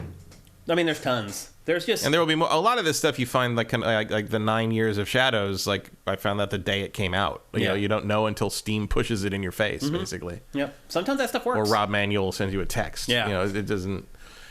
It's not that's one of the fun things about like the lower budget or indie things is like there isn't a lot of anticipation. Sometimes you just discover this thing that you go, oh, that sounds really cool. Oh, it's out now? Well, a lot of it's just word of mouth. Yeah. Something comes out and everyone starts talking about it and then it becomes a thing and everyone jumps on it. So, I mean, if I had to pick one, it's probably the next Hollow Knight. Even though I wasn't a massive fan of the first Hollow Knight, I still really enjoyed it. I think it's probably the biggest indie game that's waiting to come out right now.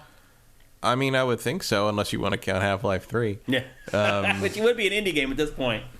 I mean, Valve is an independent company. Commander Fett, has the weather finally calmed down in LA? Are you still getting a lot of rain and snow? Funny you should mention that, Commander Fett, because yesterday was beautiful. Yeah. It was back to LA yesterday, and the electric cuts out, which is bizarre. Usually it's weather-related when electric cuts out.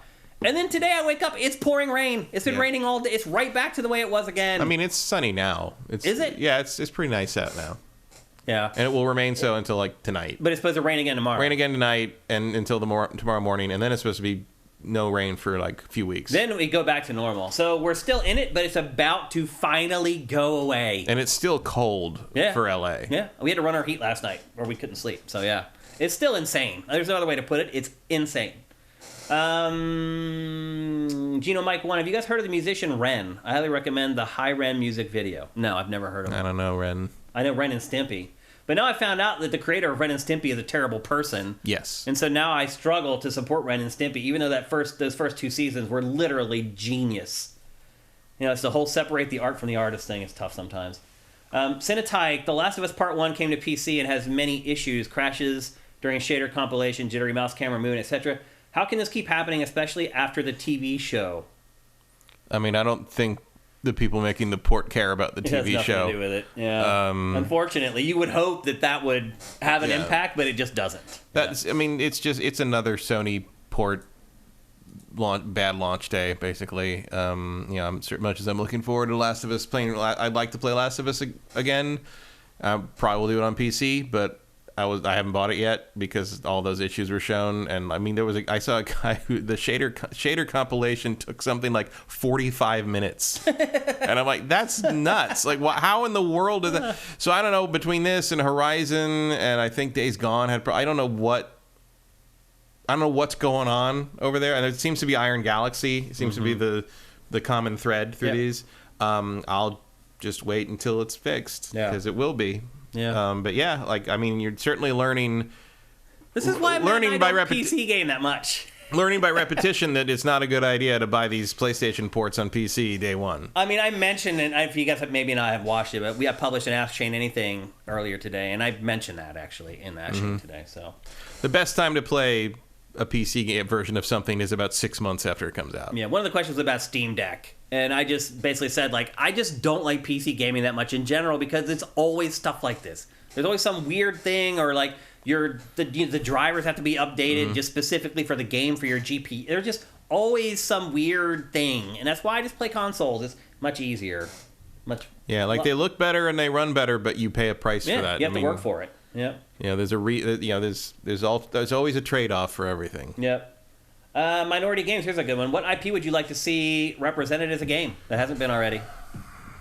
Is there anything?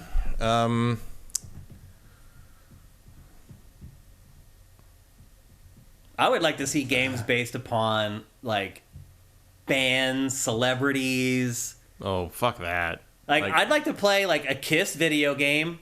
There was a I would Kiss play video the crap. game. Like way Kiss way Psycho back. Circus. Yeah. The gem of the Dreamcast. There was a Journey game for the Atari 2600, right. But you never even saw the band. That was an arcade game too. Yeah, like I just think if you made games around people that other people care about. In the arcade game, you did see the band. It was all them with their little heads. Right. Yeah. And you had to get on the spaceship and go play it was basically based on their album covers. Like I would play a game based on Daft Punk. Like I think that's a I think that's just called Tron. Yeah. I mean, I think it's a territory that hasn't really been explored yet. We've seen Fortnite do stuff with musical artists. They just come in and do, like, a virtual concert or whatever. I think the only thing you've seen in that regard has been, like, athletes spinning, like Shaq Fu. Like, you had a little bit of that. Or, like, the Def Jam Battle for New York. Fight for New York, yeah. Like, where, like, they're hip-hop stars, but they're in, like, this fictional story about them in this, like, battle for...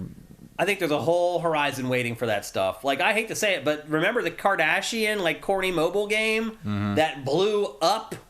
Like, imagine if it's actually celebrities or cool people instead of the Kardashians. I wonder if we wouldn't care, but I bet if you herded a bunch of Instagram influencer and YouTube influencers all into the same game and had them do some kind of, like, weird fictionalized quest for something, like basically made a Telltale game out of a bunch of influencers on an adventure together. I bet you would. I'm surprised that hasn't happened already. Pretty hard. I think all kinds of stuff like that's going to come eventually.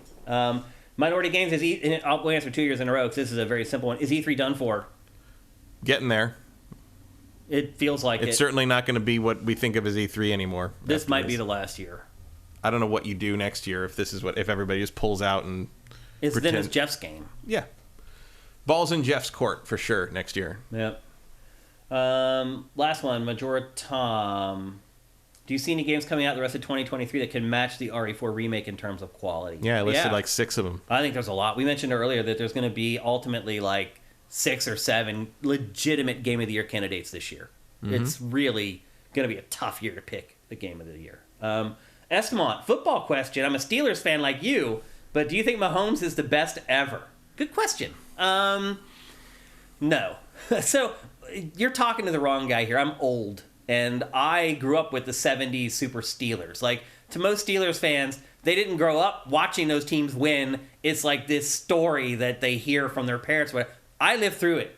I was a little kid. To me, the Steelers, a lot like Kiss, were like superheroes when I was growing up. And, like, they did that. Like, if you would go to, like, Hills, which was the store that existed before Walmart, it was like the precursor to Walmart.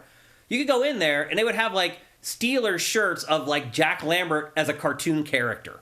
And, like, they did a great job of literally making the Steelers, like, superheroes back then. I remember that kind of style with, like, they had the 49ers, too. It was like, they were, like, the screen-printed, like, like that weird sort of... Yeah, that weird... It was a caricature, but it was kind of realistic. Like, it looked like sort of something... You knew who it was. Yeah, it would be something that you'd see on, like, the cover of, like, a comic book or a trading card kind of thing. Yeah. So, anyway, I grew up during that era of football. And I'll just be honest with you, like, I think the quarterbacks that played back then are better than any of the quarterbacks now. Because... There was a larger-than-life quality... It wasn't even that. It's that they were not protected. So go back and watch some footage of Terry Bradshaw from the Steelers. And I don't want to be a homer here, but Terry Bradshaw, they would pick him up and literally just dump him on his head over and over again. They'd clothesline him. They'd club him in the head. You can't do any of that anymore. There's a reason NFL Blitz had suplexes, because that was about the only thing left not being done on the field. You can't do that anymore. So you may say, oh, well, that's just the rules. Well, it all affects everything. Because if the quarterback's sitting back in the pocket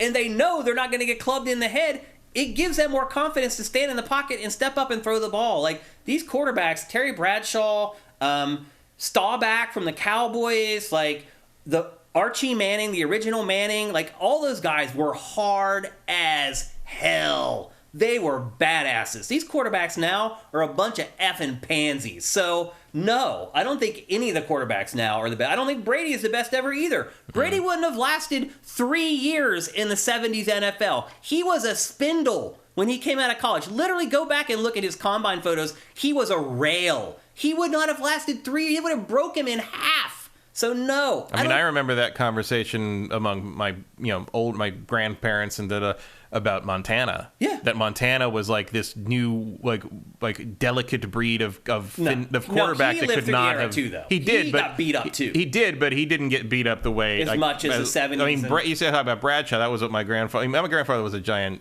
Dude, they were hard asses back then, like, man. I remember people talking back then. Even my friends in school, where like you'd have the older kids who were like. They would bring up Bradshaw all the time, and we didn't know who that was because we were like. The other thing too is Terry Bradshaw won 4 Super Bowls in 6 years.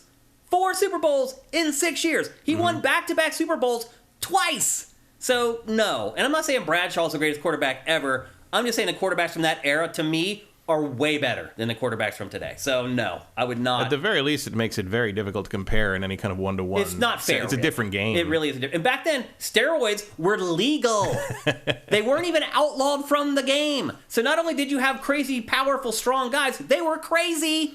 Like, go back and watch some of those games from the 70s. You could get away with biting people under the pile. You can't get away with any of that anymore because they have cameras everywhere and they're replaying everything. You can't get away with anything. The NFL was a completely different game in the 70s and 80s than it is now. So I tip the cap to the quarterbacks that played in that era because they were bad asses. And there were some of the reasons that things are different now. That's why. So. Yeah, that's exactly why. Yep. All right, that's it. We got through. Wouldn't it be funny if I said that and then the power went out?